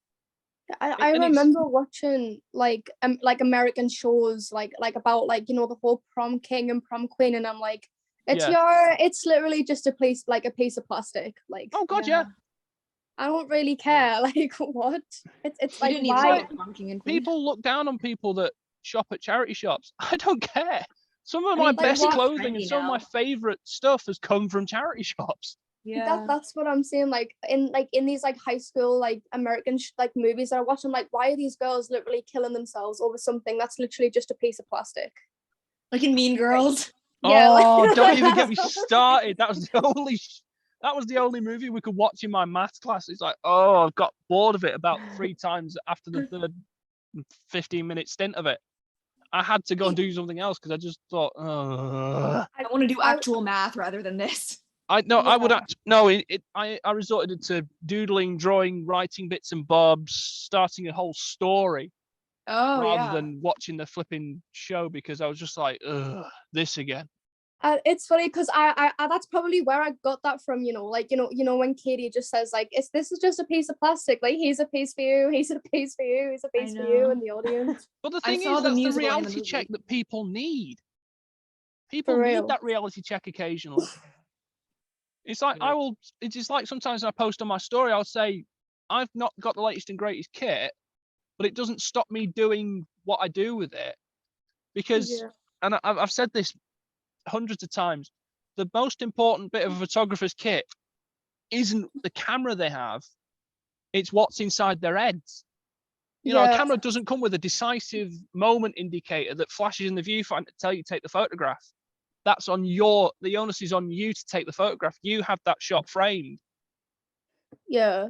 And it's like I thought it's like we're all equal in this world. Doesn't matter like if you like, you know, what car you drive, how much money you have, like if you've got the latest clothes or the latest hairstyle, like what job you have, like we're all equal in this world.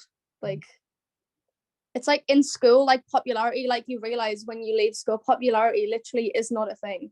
Like there's no such thing as like a person like this person like being more like better than this person. Like we're all humans, we're all equal. At least that's my opinion. That's how I see the world. And it's like me and my motorcycle. My motorcycle's a 2008. It's not the latest and greatest. It's got 20,000 miles on the clock, but it's my motorcycle. I'll be damned if anyone's going to say a bad word about it because I like it. And I don't care that it's a big super scooter. I don't care that I can't rev bomb. I don't care that I can't do more than 100 miles an hour on it. It won't even touch 100 miles an hour. That's not the point. I don't like the sound of that. That bike took me down to the south of the UK in relative comfort, not in one hit, but in one day, and got me back home safe. Like a motorbike or a motorcycle, like when it revs, like when you can hear that like revving noise, like I don't like that. It depends what it is, because you get people who put really loud cans as an exhaust. You get people who put them on, and it's like, yes, okay, we know you're compensating for something. That's what it is. It's just compensating because, that's what I assume it is, anyways. It's a load of, it's showing off. That's what it is. And there's no need for it. If I got a bike like that, say a Yamaha MT-07 or whatever, that sounds really tasty with a really loud exhaust, I won't put one on, because as soon as you go on a long ride, after about 30 minutes of hearing that in your ear at 70 miles an hour, you're going to be bored of it, or you're going to be deaf. Yeah. And yet here's me on the little 400. 400 has a nice little single cylinder snarl to it. My little Bergman sounds fantastic. But that drone at 70 miles an hour doesn't get monotonous because it's the stock exhaust. It's not a really loud one. Is Emmy still here? I haven't heard Emmy speak for a while. I'm here. I'm still here. Oh, we've just been pontificating and not letting him have a shot. Yeah. No, I'm still here. You're still there, Emmy. To be fair, I think I've been the one mostly pontificating. I should probably shut up. You're okay. No, but in total honesty, if I may diverge slightly, going back to comfort objects and stuff. Yeah. When I grabbed, come here. I've got. She a Palomino? Banoffee, I don't think so. I love Palominos. And sort of a prelude, because again, those of you who have probably looked at my post know I've got giant versions of those. You know, like Haley, Holly, Molly, and all them. I've got the giant ones, but I think I'm picking two more up at some point that I'm both adopting, because they've had a sort of a rough beginning, if you know what I mean. Someone's been kind of nasty to them, so I thought, right, no, I'm having these and I'm taking them in because I'm going to love them forever, sort of thing. That was kind of the situation with my dog. So basically, my auntie's dog had puppies, and there was this one dog in particular that no one wanted because he didn't look the same as the rest of them. Like he was kind of lanky and he looked different, and like almost like the runt of the litter. Yeah. So, but like every owner they've had, so basically no one wanted him. So like my auntie just kind of looked after. I can't talk apparently. I've had plenty of moments like that today. Looked after him, and then my cousin looked after him, but like didn't really want him, so we just kind of took him in. But it's like basically like we took him in because like no one else wanted him, and it's really sad. But he constantly like wants you to stroke him, like constantly wants like attention, and I think that's because like he's never had that before. But it's that's so cute. I mean, obviously, it's kind of a pain in the proverbial occasionally when you're doing something that you can't be disturbed. Like, do you mind? I'm busy here. Just go away for a minute. And then you think, oh, what the heck am I doing? And you stop what you're doing, and it's like, it doesn't matter what it's doing. It's just like, stop, dog time. But then, when like a dog just looks at you like with those sad eyes, and it's like, yeah, it's like, but it's that look of, you're my friend, and I'm going to be here for you no matter what, because you did something good for me. So therefore, I'm going to do something good for you. Mm-hmm. And that's what it's about in my book. You just don't. Anything that people do that's nasty to dogs, it gets on my nerves, because what have they done to deserve that? Well, I love dogs. I mean, I also love cats as well. Like, I love kittens, but like, I have eczema, so like the fur, whenever I'm near them, it makes me like itchy. So I could never. Coming from an owner of 4 cats, when one drives its claws into you, it's a bit of a sort of, do you mind? Though those are quite sharp, thanks. I have one cat. Oh, go ahead. I'm sorry. Yeah.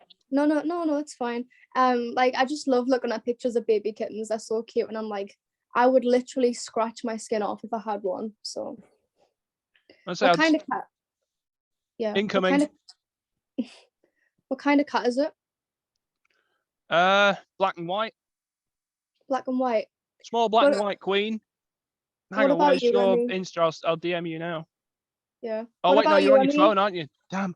After the podcast, then after the podcast. Yeah. I have one yellow tabby. Oh, tabbies are the best. Yeah, Charlotte. I used to have a dog, but unfortunately she passed away since late May. Yeah. The thing is, though, I'm not ready for when our cats go, because it's gonna happen. You're never ready for it. Yeah, but losing a dog it's not easy. When we lost Pippa, that was so hard for me. It was just completely hard. People say, oh, they're just an animal. No, they're not. They're a family member. They become family members. They're your babies. Yes. You roughly get, I think it's between 15 and 20 years with a cat, and we've had ours for about 12. And he's getting on a bit, unfortunately, because we didn't know how old he was when we got him. We estimate he's about 12. Charlotte, we've had Charlotte for 5 years in September. Yeah. My mom, she was found. My mom found her as a stray kitten. She was just she was just ready to get out of work, and then she found her at the parking lot one day, and then suddenly she all of a sudden you have a cat. Yeah, I never had cats growing up. Well, I grew up with dogs. But at the same time, it's one of those situations where you just don't look back. Mm-hmm. Because looking back is not the thing to do in that, because all of a sudden it's a new experience, and next thing you know, you've got a friend for life. Absolutely. When we had Pippi, we call her Pippi for short for Pippa. We've had her since I was almost 20 years old, and she can be kind of like a comfort. So whenever I would get like upset and start to cry and all, she would just come sit straight on you. Yeah, she would look at me like, am I okay? It's basically, it's that sort of, my friend's upset, I need to go, and I'm needed over here rather than over there. Yeah. That's the thing, though. Animals just seem to get when we're upset. Mm-hmm. And it's one of those things that I'll never know why or how or whatever, but it's just something that happens. It's also the case of. Oh, sorry, Evangeline. I'm sorry. I was just gonna say, Pippi was like kind of like a Pippi was like a co-worker. Whenever I'm gonna do like a project or posting a blog post, she'll follow me downstairs and just lay down on the floor on a couch. She's like I want to help too. Yeah, she's like a follow along. That's the thing, though. It's like you're doing something interesting. They want to be involved in the interesting. Oh yeah. Actually, speaking of stuff, new arrival for today. Brand new arrival. I am got this old friend here. Dog. Yes. I have just believe met it not, you, and I love you. Squirrel. Aw. I actually have a double. Oh, he's a friend. She's a friend. Both of these are actually USA exclusives. Mhm. So I'm really lucky to have them. But I If you think the guys best, love Doug and Up the movie so much, you guys should check it out. Doug Oh. Days on Disney Plus. It's so sad. Like at the 5 start, like shorts. I literally cry my eyes out at the start of that movie. With the Mary Life scene, yeah. Th- That's Mhm. you could say this is a Pixar movie that's best known to make you cry from the Yeah. beginning Oh, and then at the end. like I I love can't Up, remember. but it's so sad. I think Yeah. the one that did that to me, I'm not ashamed to admit this, was the scene between Shere Khan, Baloo the bear, and Mowgli in the Jungle Book. That Ooh, scene, yeah. that sort of fight scene, Mm-hmm. because it took so much. It hurt. There's some Yeah, because I can't it looked name like any Baloo others. was dead. Well, we thought so, Yeah, we thought so, but but there's a scene that his eyes are opened, and while Bagheera's doing like that, the speech, and Baloo's just like talking, and then at the end he goes, "Hey, don't stop, Baggy, you're doing great. There's more, lots more." It's yeah. pretty funny. Do you know who voiced Baloo the bear? Yes, Phil Harris. Correct. Do you want a really fun fact? Sure. Phil Harris was a jazz singer. Yes, he was a singer and actor. He was also a singer. That's Phil Harris actually singing in the Bare Necessities. And the fun fact Yeah. is he's going along with old King Louis, who is none Mhm. other than Louis Prima. Yes. And And I you know, love jazz. This is the thing. Jazz music is my thing. Like early 1920s, 30s repertoire as well. Wow. I'm not a professional. Come on, get your words straight. musician. I'm not a professional sort of vocalist, Mm-hmm. but anything 20s and 30s, I will just let go. Let the hair down, and I will sing for England because I love singing that sort of repertoire. It's my comfort repertoire. Have you seen the Pixar film Soul? Yes, I have. That's got jazz music. That's another great Pixar movie with Yeah. a strong The message. Aristocats is my favorite. Aristocats is my favorite. Which is Phil Harris was in it. He's done Yep. like I think he was Thomas three- O'Malley. I think. Yes, he was also in Robin Hood as Yes, Little he was. John. Yeah. So he's done three. Not I almost want to say Pixar. I meant 3 Disney movies. Yeah. The thing is, though, there's so many movies that can induce so much emotion in me, but it's not Mhm. just that. I've had it where I've been listening to a piece of music that happened at some family event, and next thing you know, my eyes are streaming Yeah. just from a piece of music. I can't remember specific ones at the moment, but there was one I was listening to about the time. It was an anniversary of a family member passing away, and I was just listening to this, and I just broke down. Aww. And this is the thing, and it comes back to what I did in the Mental Health Awakening series, and it's a case of, well, it's okay, lassies are all about opening up and stuff like that, but can we have this stereotype of guys are supposed to be really tough and all this, that, and other? Can we just end that stereotype, because it's not needed? For It's me, there's why a are we reason. supposed to be the tough guys in society? Yeah. I'm about as tough as a marshmallow, and about as intimidating one as well, but that's a different matter. For me, what's so best about being connected with animation is just it's more than just drawing. It's a comfort zone, and it's bringing a drawing to life. Yes, and one of the reasons why I love Disney is because it inspired me to get this into a career. Well, I might be animating all the time. No, but that's okay. I mean, I realize now, well, no, I think from the moment you think about it, I think I'm more than just like an animator. I mean, do I still do animation? Of course, but I'm more of like an illustrator. I like to illustrate from like Anything, yes, pretty much. even Harry Potter, because I It's- love Harry Potter so much. I'm not a massive fan of Harry Potter, but I tell you something, there are some scenes in MLP that will cause me to break down completely. I remember one, it's Rainbow saying goodbye to Tank. In season 5, it's Tanks for the Memories. That hurt because it's saying goodbye to a friend effectively. You know, yeah, obviously Tank's going to hibernate, but it's saying goodbye. And yeah, that's even like really hard to do. yeah, like- even like for example, what's the iconic scene that make people cry most? Oh, it's the Married Life scene with Carl and Ellie. And when before Ellie dies, I mean, she's at the hospital and you see Carl. I mean, you can tell what was coming. Oh, is this from Up? Yes. Yes, I it's was that just saying. scene. But I also, would say it deals with a great deal of topics like that in a Yeah. very tasteful way. Like the How fact do that Ellie you- can't have children. It deals with Yeah. that very tastefully. Yeah. It's not about. Yeah, I doesn't- saw that speaks about infertility.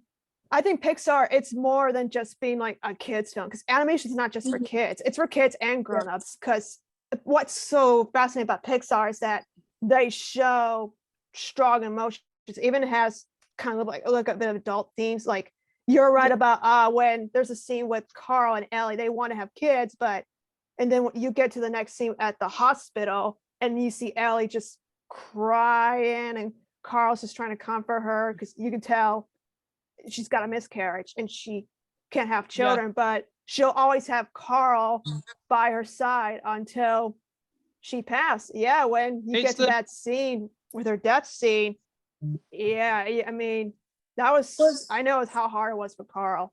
It's the whole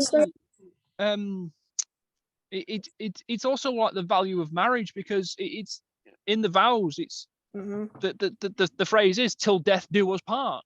Yeah, and I think what Carl really struggled is like dealing with the loss of his wife. He can't let go of the past, and he wants to keep that for Ellie to make sure that she's alive somewhere until she meets Russell and Doug. And when he gets to that adventure book, Ellie's adventure book in the end, and you see this message written by Ellie saying, thanks. Yes, they didn't go to South America together, but she had a fantastic life with her husband.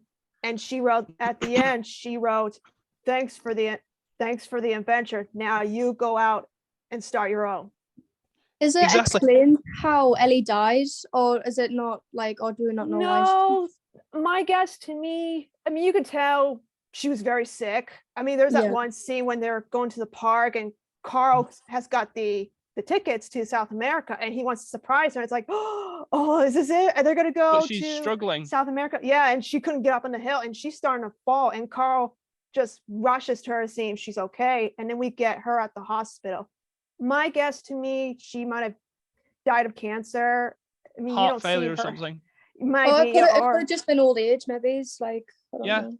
Maybe. I mean, they look like they were in their late 60s, and then when you get to a few years later after Ellie's death, Carl looks like he's like maybe late 70s. I mean, that's just my early guess. 80s.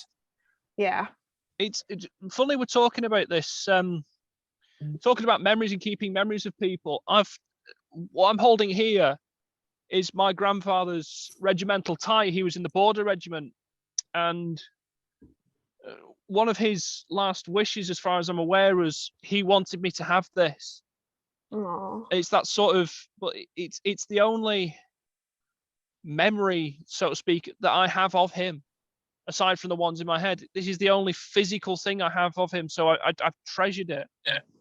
And this is the thing, if I'm given something by a grandparent or whatever, I will treasure it, because it makes you feel like they're still like a part of, like, yes, they're still here. Absolutely.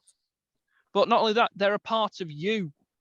When we got like this clay paw print for Pippi after she passed away, I would go upstairs. We'd keep it in the hallway to go upstairs. I would just go by and touch the paw, just making sure I feel like she's still here. She's still here. She's not gone physically.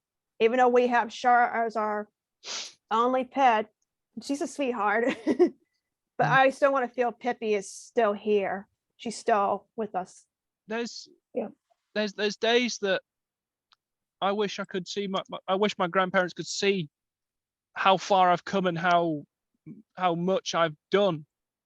You know, from the little shy 4-year-old that my grandmother knew, you know, sat there not wanting to, resisting every urge to break into song, to all of a sudden seeing me at 20 years young, all of a sudden break into these big Broadway numbers and various other 20s and 30s repertoire, and even 40s, the likes that she would have heard herself. Just I would give anything to show her that, to show her how far I've come. I'm going to try and instill some positivity in a minute, but the thing is, it's coming up to, in fact, this weekend, this next week is the tough one for me, because November this time of year is always quite hard. But 5 years ago, when we lost my grandmother, I remember going into the actual the Requiem Mass, as we called it, because it was a Catholic do, and I'm Church of England, la-di-da, that's immaterial. But I remember going in and staying strong for her, and I held it together right the way through the service. And then just as we're coming, you know, because you don't understand it. When I was young, I didn't understand it as such. And then at 17, we're coming out of we get to the end of the service, and we're going out of the church. We're going out of the church, and it all of a sudden hits me that there's no coming back. She's gone forever, and I just break down. I completely just broke down. I know how you feel. I mean, I'm sorry to hear about your grandmother. It's fine. It's the sort of thing I've learned to live with it now. I know she's still here in a sense. She may not be here physically, but I know she's like watching over me, if you know what I mean. Yeah. Mm-hmm. I've lost my grandmother it'll be 2 years in December, and I remember how it was my first major loss for a family member. It was I remember just feeling like just so shocked. It's like something just like hit you in the gut. It hit me to use the cliche, it hit me like a freight train. It really hit me like a freight train. It was hard.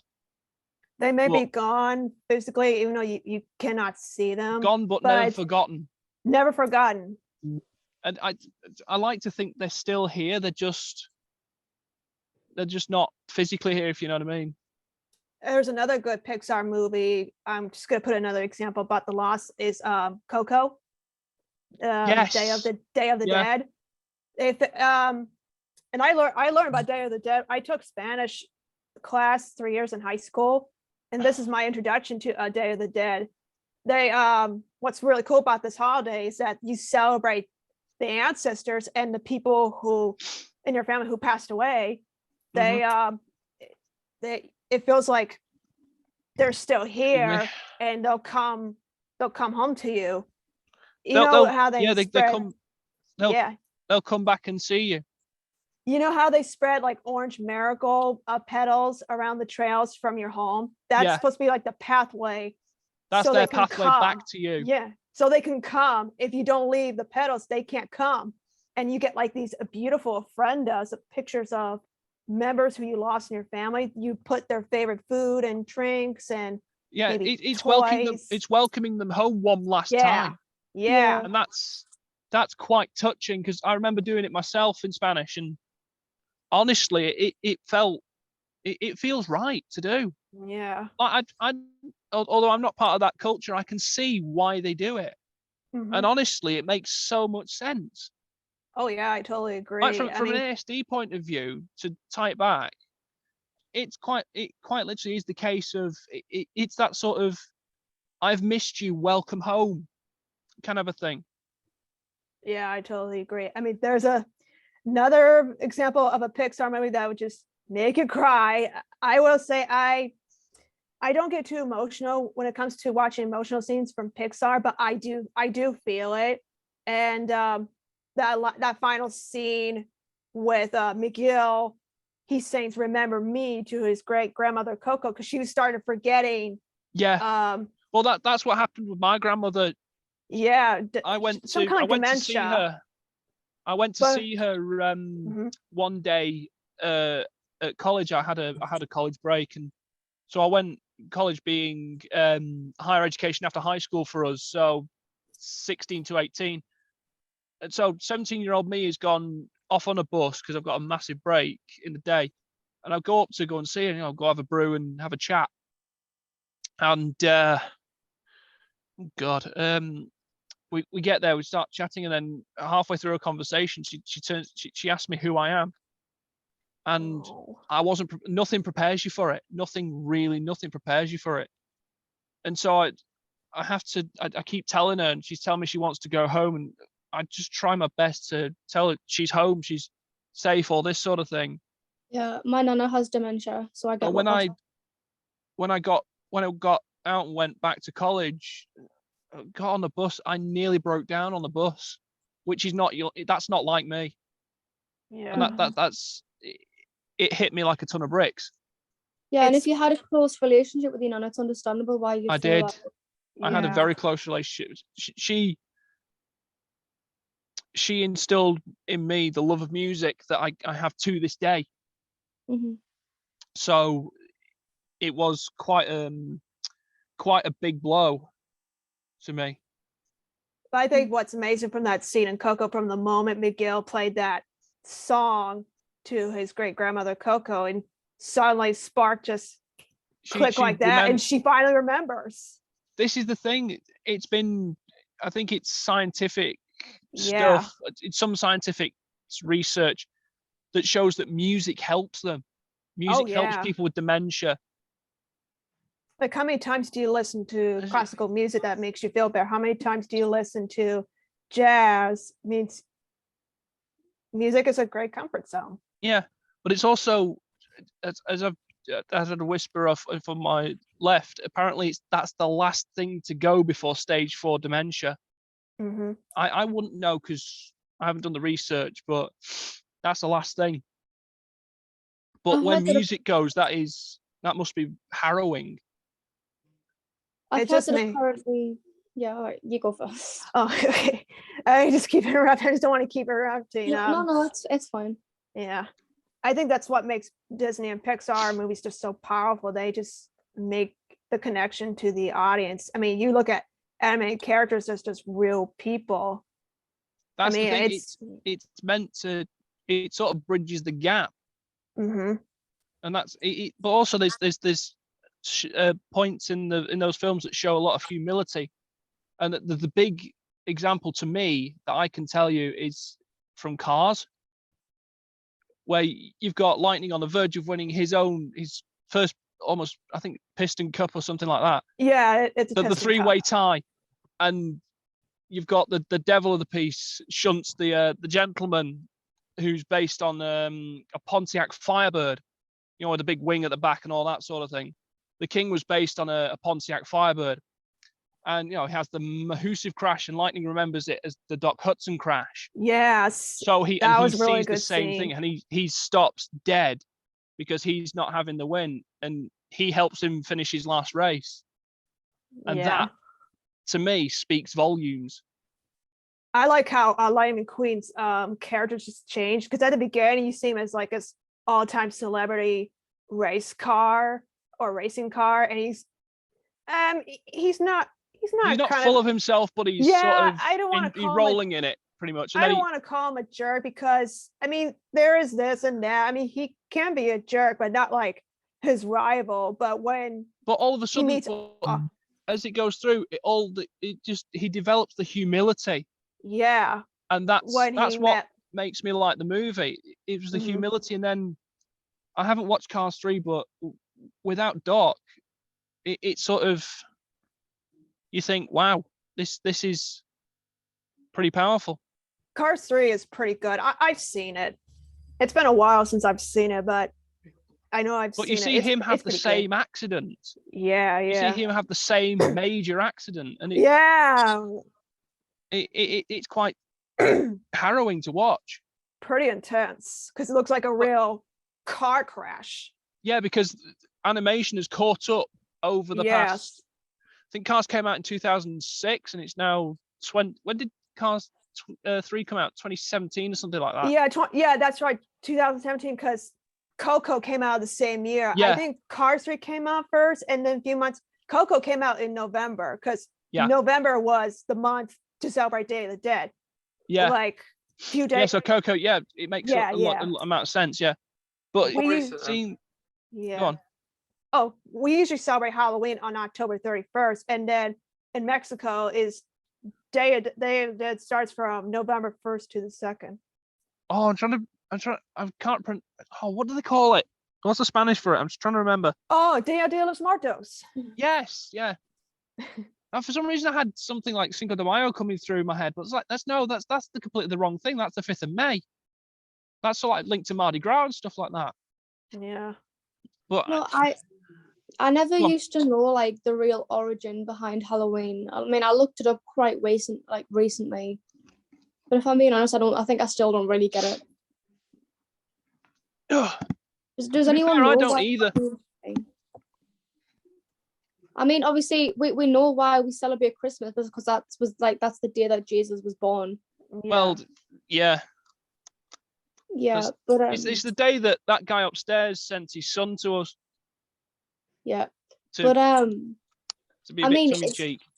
is Halloween supposed to be like the Devil's Day or whatever? Like, I don't know. I think it's actually a pagan thing, All Hallows Eve, Yeah. where Yeah.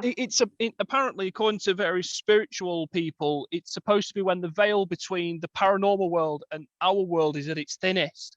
Yeah, I think I read something how apparently like on October 31st, that's apparently when like I don't know, like evil spirits come back to Earth or something, and apparently little kids like who dress up in costumes that's supposed to scare them away or something. don't Yeah, know I if think that's what true or it not. is. Yeah. To me, I just know it as Nightmare Night. Does anyone here believe in the supernatural? Oh, I do. Oh, what a good question! What a good question. Yeah. Oh, I get really obsessed with like scary stuff like that. I'm not good with scary stuff, but yes, I believe in it because Yeah.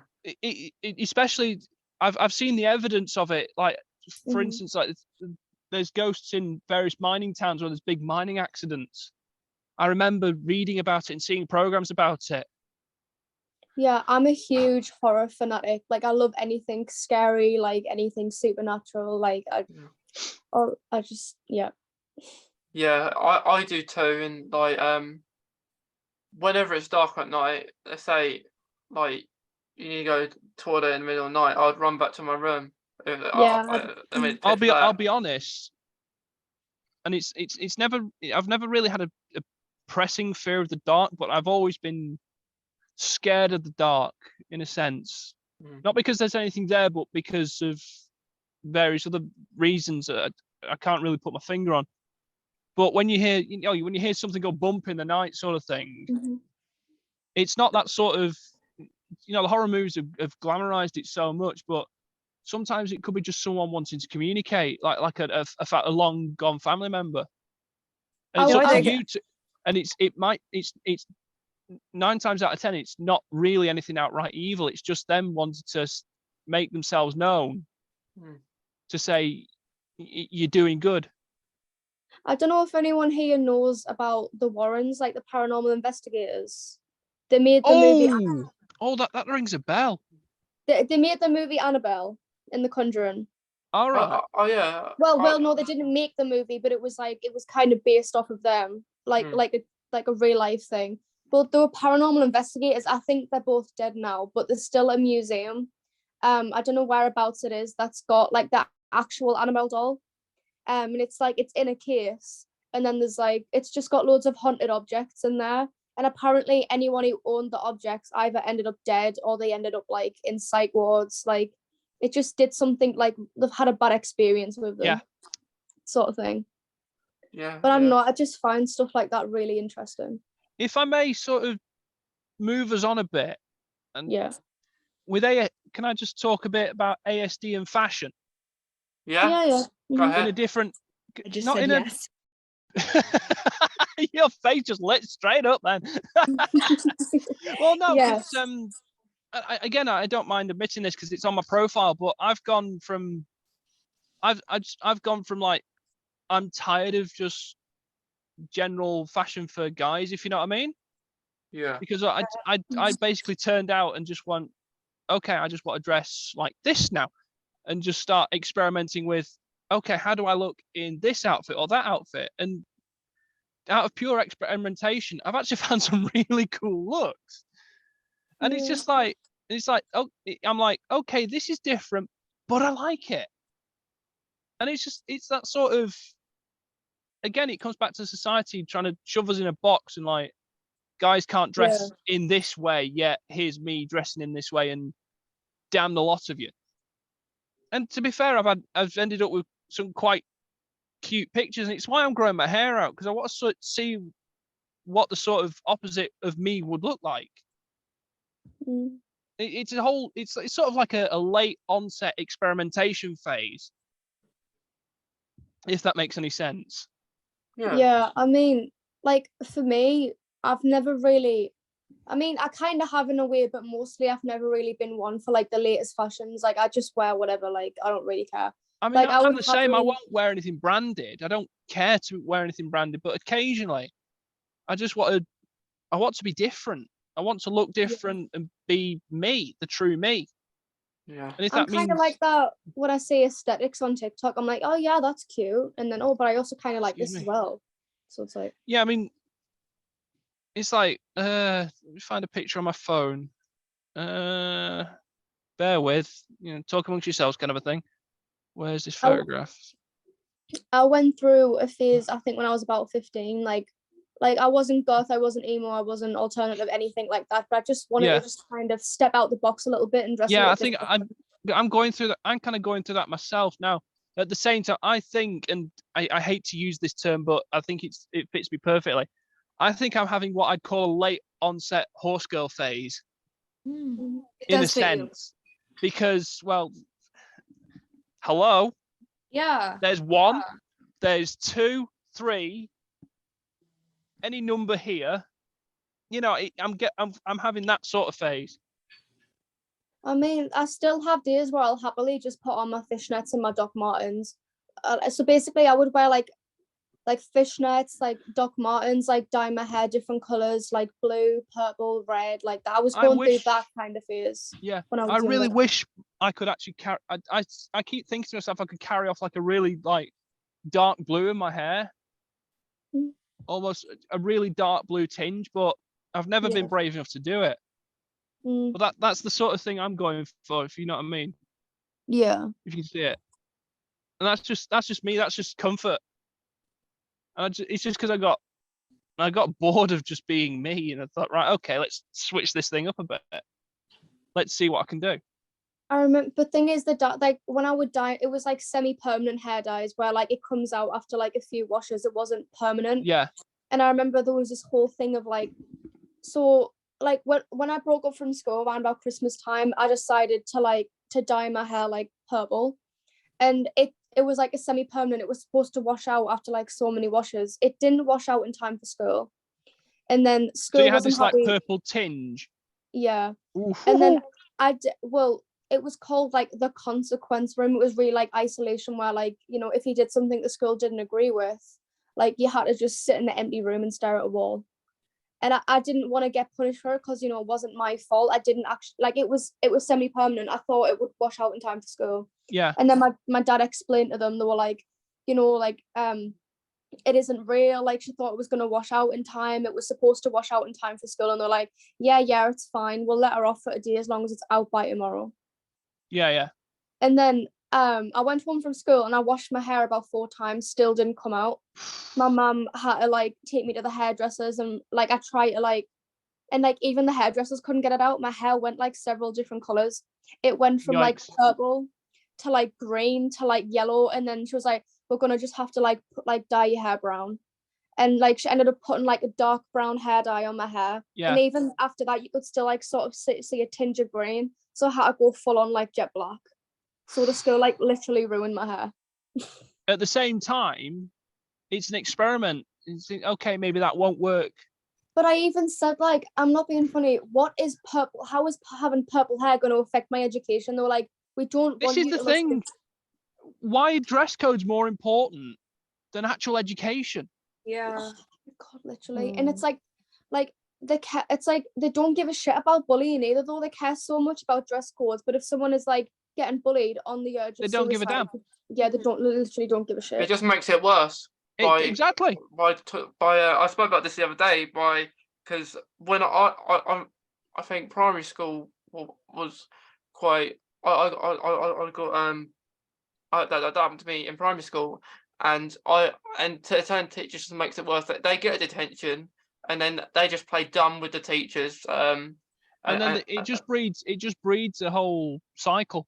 Yeah, and people wonder why people don't talk about it, because they don't talk about it because Nothing gets done. Yeah, nothing gets done. You don't get believed. They think you're just lying because you're constantly talking about it to the And no one teachers. catches them in the act because they're slippery buggers. Yeah, and I mean, I'll be honest, you had two people in high school, I think. You had people, I think the stereotypical types were the horse girl and the train kid. I was the train kid. I'll be honest, and I got absolutely messed with relentlessly for it. But at the same time, you take that sort of talent and stuff to college, and people whoa, you're cool. You can do that. How? It's like all of a sudden being different is cool in college and university, but in secondary school it's not. And it's like the roles are reversed here. Yeah, like the weird kids are now the cool ones. Yeah. And definitely. And then next thing you know, people are like, they want to hang out with you because they're cool. And I think what it is because you're so constrained in high school that you don't get a chance to let your hair down. College, you get a bit of freedom, and next thing you know, you make more friends in college than you do high school. Yeah, it's like the more you I noticed that when I went to college, the more different you dress, the more like interests you have that are different from other people, the more cool and like you actually are, the more you fit in. Exactly. But the thing at the same time, and what happened with me in lockdown is I decided to just find some other stuff to be interested in, just to try and get my mind off things. And through that, I ended up meeting some of my closest friends. I've started feeling like that for a while though. Like I've wanted to change my aesthetic, like something about like the way that I dress. I just fancy a change, when you go through that kind of phase, like what you're going through right now. Well, the thing is, mine's more like a self-discovery thing. Yeah. And it's why on Insta I go by Echo mainly, because it's more gender neutral. So it works in either present, if you know what I mean. If I present masculine, present feminine, it's either way. And the thing is, I don't care. People. I got a load of hate on me for some reason quite a while back. I put it all on my story and stuff like that, and the amount of support that I got from that was overwhelming. I never thought that many people actually cared, but all of a sudden you get people rally around you like that, and you think, flipping heck, have I actually influenced that many people? Yeah. I was like that when I first started TikTok. I didn't think that I would like have that much of an impact on people like the way that I did. It always catches me by surprise, not just for when stuff happens like that, but when you get people saying, oh, you've inspired me to do this, that, and t'other, or oh, you've inspired me to take up this or take up photography or whatever. And I have to stare at my phone screen in disbelief, in like, I've actually done that? What's going on here? What have I done that's different that anyone else could have done? And you start thinking about it, and I don't let it play on my mind, but I just think to myself, how am I doing something different here that I've influenced someone to try something? And it always gets me. But at the same time, I'm not one of these people that craves attention from social media. I'm not, I don't do it for the fame, for the fortune, for whatever. You do it to help people. I do it to spread my story, because just on the off chance that one little bit of my story helps someone else, and that's why I do it. It doesn't happen often, but when it does, I'm like, good grief. Yeah, I think that's the whole point of what everyone does here, because like we all raise awareness about autism in our own way. Yeah, Like some people do super informative graphic and text posts. Vicky, for instance, my best friend, she's really good and gifted with the graphics. I couldn't do that to save my life. Yeah, she spends a lot of time on that, don't she? She spends a shed load of time on it, but Yeah. what she does, but she's got a following of 10,000 near enough. Yeah, But nowadays, she's not like these social media stars like you see who are all up themselves and have to look all this, that, and t'other. She's completely not like that at all. If you were to meet her in real life, she's the most down to earth and the best friend I've ever had. And I've known her, God, I must have known her now 3, 4, maybe 5 years. And it's been one of the best 5 years of my life, actually, finding someone who likes similar stuff to me, who is similar to me, and who appreciates the similar stuff to me. And honestly, if you get a chance to chat with her, just do so, because she is honestly one of the kindest, most caring people you'll ever meet in your life. Even if you have a chat with her online, she's just one of the best people to chat with ever. Yeah, she's been on here a few times. She was on here, Doctor Who series. Yeah, I was gonna say, if you put me and Vicky in a room together, you will have content for days. I have a friend. He's not autistic, but he has ADHD. He's a pretty huge diehard Doctor Who fan. It's like a huge special interest for him. The thing is, often autism and ADHD go hand in hand. They co-occur. They're very, very similar. Yeah, I've heard about that. Yeah. I've had conversation with people how a person has ADHD to autism, seeing what's different and what's similar. And there's a surprising amount of similarities. There is, yeah. Which it always gets me. But again, going back to the motorcycle thing, there were days, years even, that I thought, God, I'll never ride a motorcycle. And then it took me 3 goes at my module 2. I'm not gonna beat about the bush here. I wasn't the best. I didn't pass first time. But I feel like I'm a better rider because it took me 2 or 3 attempts to pass. But when I did pass, it was the best feeling in the world, because I felt like I conquered a neurotypical system.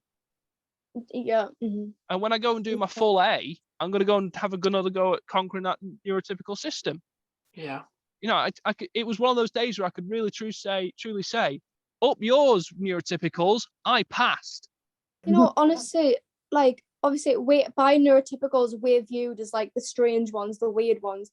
But in my eyes, they're the weird ones. You too. Yeah. Like, because the thing is, they bury stuff behind subtle hints, this, that, and t'other. And it's like the way they say something and then expect you to infer it. Like, why not just say what you mean? My life would be so much easier if people just said what they meant instead of expecting you to like infer it. Hell yeah.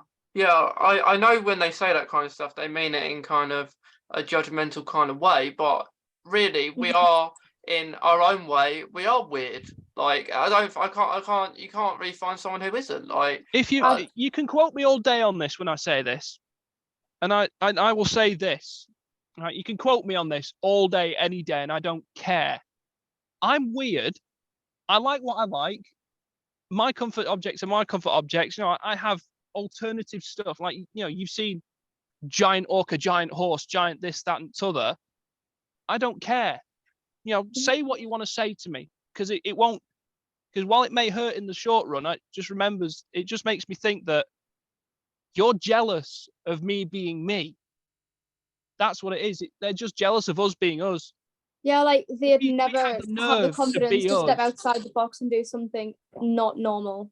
But they're jealous, and so they have to make us feel worse about it for their own gains. But like, everybody has a different perception of normal as well, though. Like, normal isn't really a thing. No. Yeah, exactly. Like, what is normal? Yeah, but it's like but also I couldn't imagine anything being more boring than being normal, though. Like that just sounds really boring to me. Like imagine that being the best compliment you've ever heard. Wow, you're really normal. Like I know that you just have like a sort of what? What? Yeah. I couldn't think of anything more boring than just not being like outside the norm.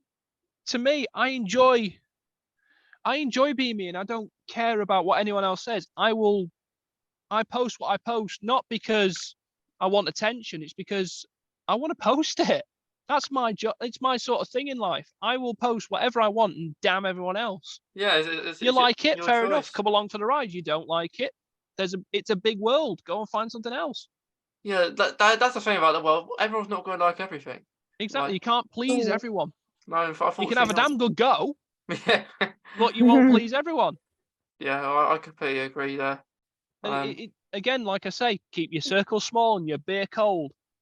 I have noticed that we're sort of living in a society now where there's very little you can actually kind of say without someone getting pissed off or like offended. Oh, It's- don't even get me started. Political it's- correctness has gone completely out of hand.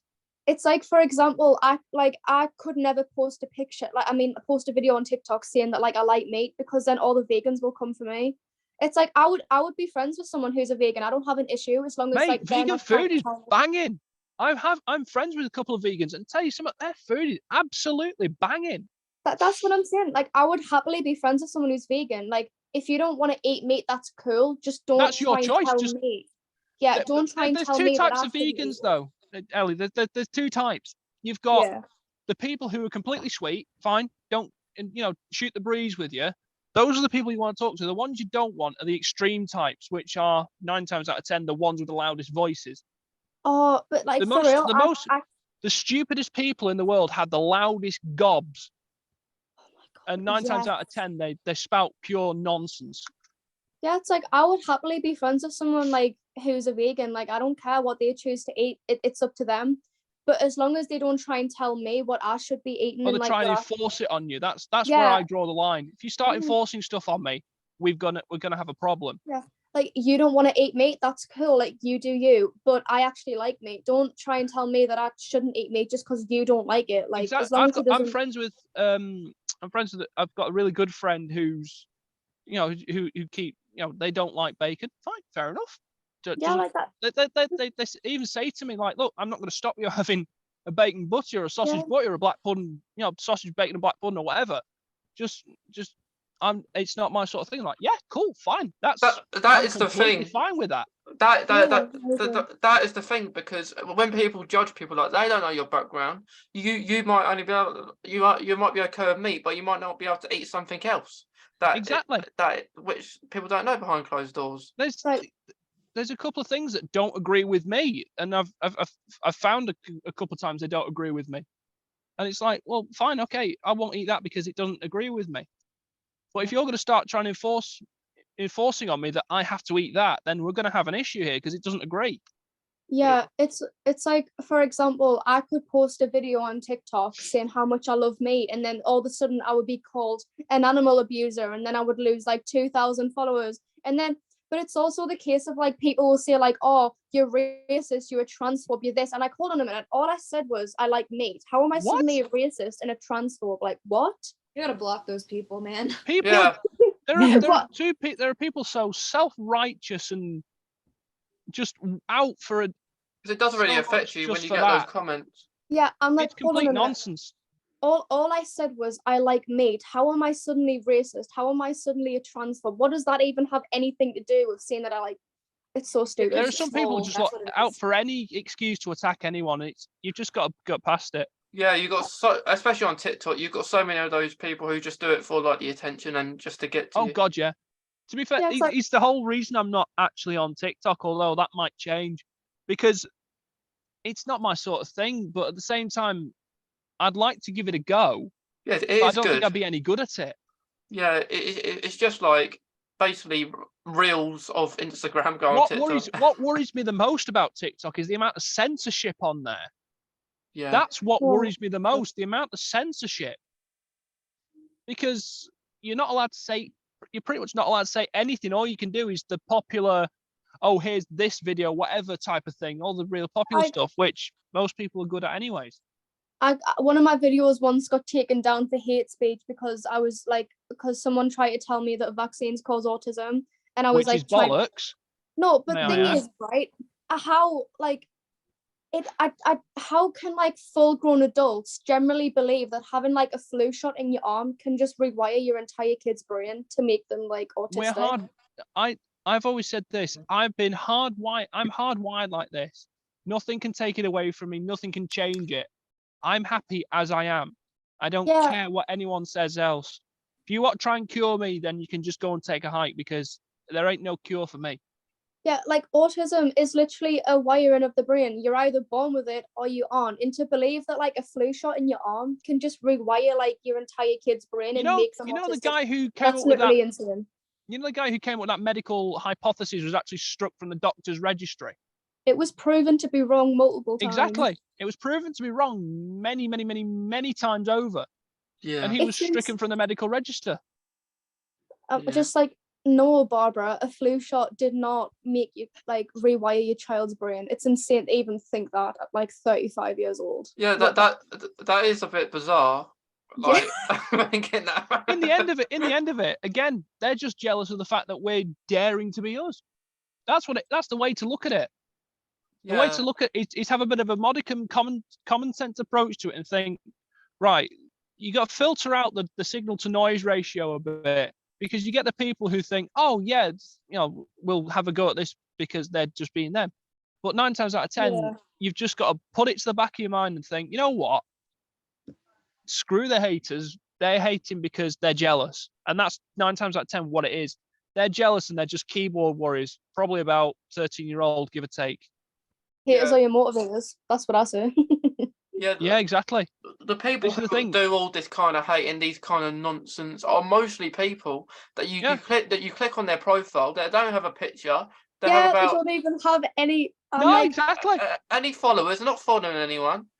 They're just out to cause problems. Yeah, but it's also the case if you claim to hate me, but you're literally, I don't follow you back. You're following me. Why are you You've following never me seen me in your life.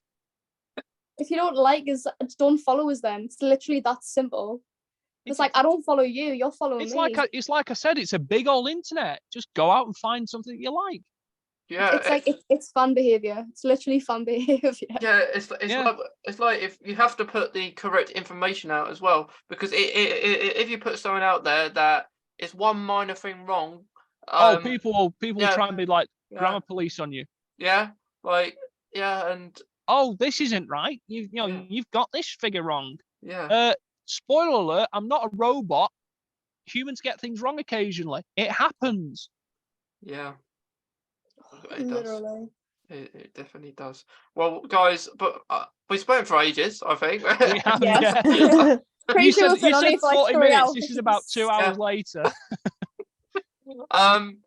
Yeah, it's been it's probably one of the longest episodes I've ever done. Even though at parts I've had a rest of speaking, just listening to you guys, which has been nice. What I'm going to do, I'm going to give everyone a chance to say anything else they want to say, but maybe not for an extra hour. Maybe maybe a few minutes. Couple of seconds. Yeah. Honestly, just continue in the group chat. Yeah, let's continue this in the group chat and just and PMs continue if you it in want the group chat. But I'll give everyone the chance to say any advice or anything just to finish off. I'll start with Eddie. How about haters are your motivators? I'm just gonna say that. Like if people hate on you, it's either because you have something that they don't, or they're just, i.e. confidence. Yeah. Or they just, they don't, the only reason people don't like different is because they don't understand it. And it's things that people don't understand that scares people, that intimidates them. Yeah. So don't ever think that like just because you're different it means there's anything wrong with you. It just means that people don't like what they don't understand. Like it's like an intimidation kind of thing. That's how I view it. Yeah, I think that's completely right there. Will? God, I'd say just continue being you. If you like your comfort objects and they work for you, do it. See if I care. Have fun.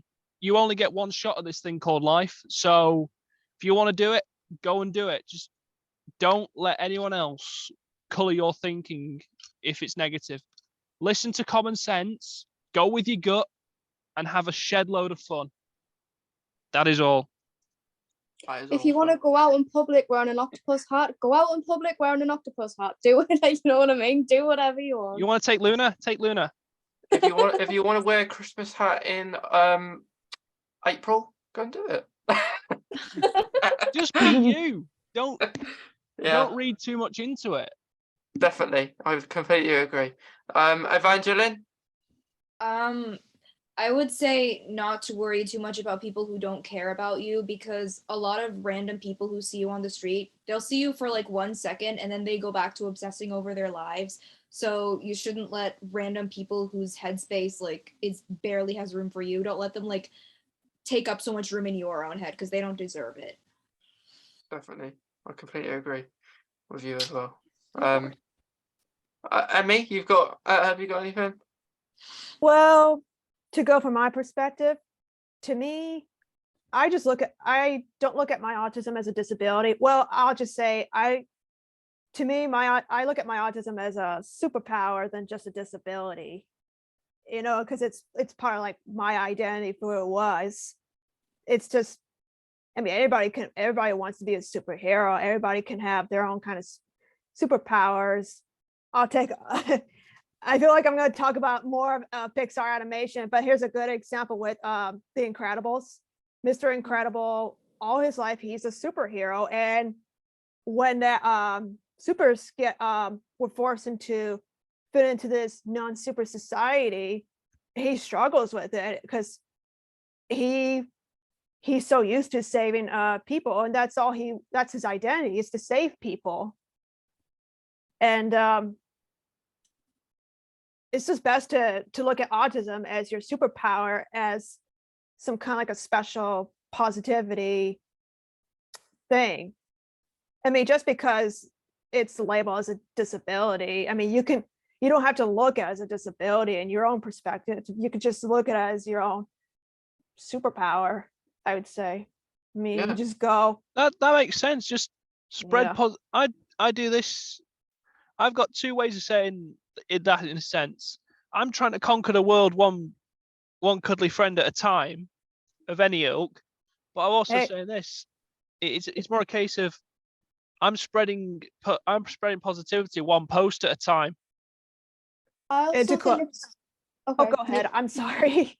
No, it's fine. I also think it's important to remember that just because someone has somewhat of a following on social media, they still have feelings at the end of the day. It's like Kim Kardashian, for example. Like, she is us. Like, she, probably has not probably. She's a human being. She has feelings. She, like, you know what I'm trying to say. She's a celebrity, but she'll probably have days where she feels down about what someone said about her online. She goes to the bathroom just like what we do. Like, celebrities are still normal, like, human beings. Like, just because they have somewhat of a following online, still have feelings. That's what I'm trying to say. Apparently, if you have like over 800 followers on Instagram, you're classed as an influencer. Apparently, 800? Influencer of what? Yeah, influencer of what? It, like, at the end of the day, it doesn't matter how much you have or how little you have, because you still impact. Like, I don't do a podcast because I just want people to follow it, and I don't do posts out there. You do it for the fun. Yeah, I do it for the fun, like, and meeting new people. Yeah, that's part of it. Like, we didn't know each other before. We did it last time, and like through that group chat we always keep in contact. Put it this way, ever since I did the autism podcast, after like doing the whole reunion episode and meeting all of you, it's sort of become a case of I've met probably the biggest batch and best batch of friends I've ever had. Because okay, we may not be active in that chat 24/7, but when we are active, the amount of stuff that we just bounce off each other is phenomenal, and it's all in a format that we can tell. Definitely, we all sort of have very similar opinions as well. I've noticed. Yeah, like this lot are awesome. yeah, Yeah, I completely agree. But yeah, so to anyone who's watching, listening, we hope you enjoyed this kind of 2.5 hour episode. 2.5 hours epic. Yeah, epic episode, special episode. But yeah, I hope everyone here is going to have a nice Christmas and New Year. And yeah, we'll definitely hop on here and do it again next year. And in the meantime, we'll be chatting in the group chat non-stop. I bet now. See you in 2023. Yeah. See you Well, around, folks. thanks Have a everyone. great Christmas. Yeah, have a good great Christmas. Have a good New Year. Have a good New Year. Yule. And we'll see you in 2023, peeps. You'll see you in Have a good 2023. Bye. Bye. Bye.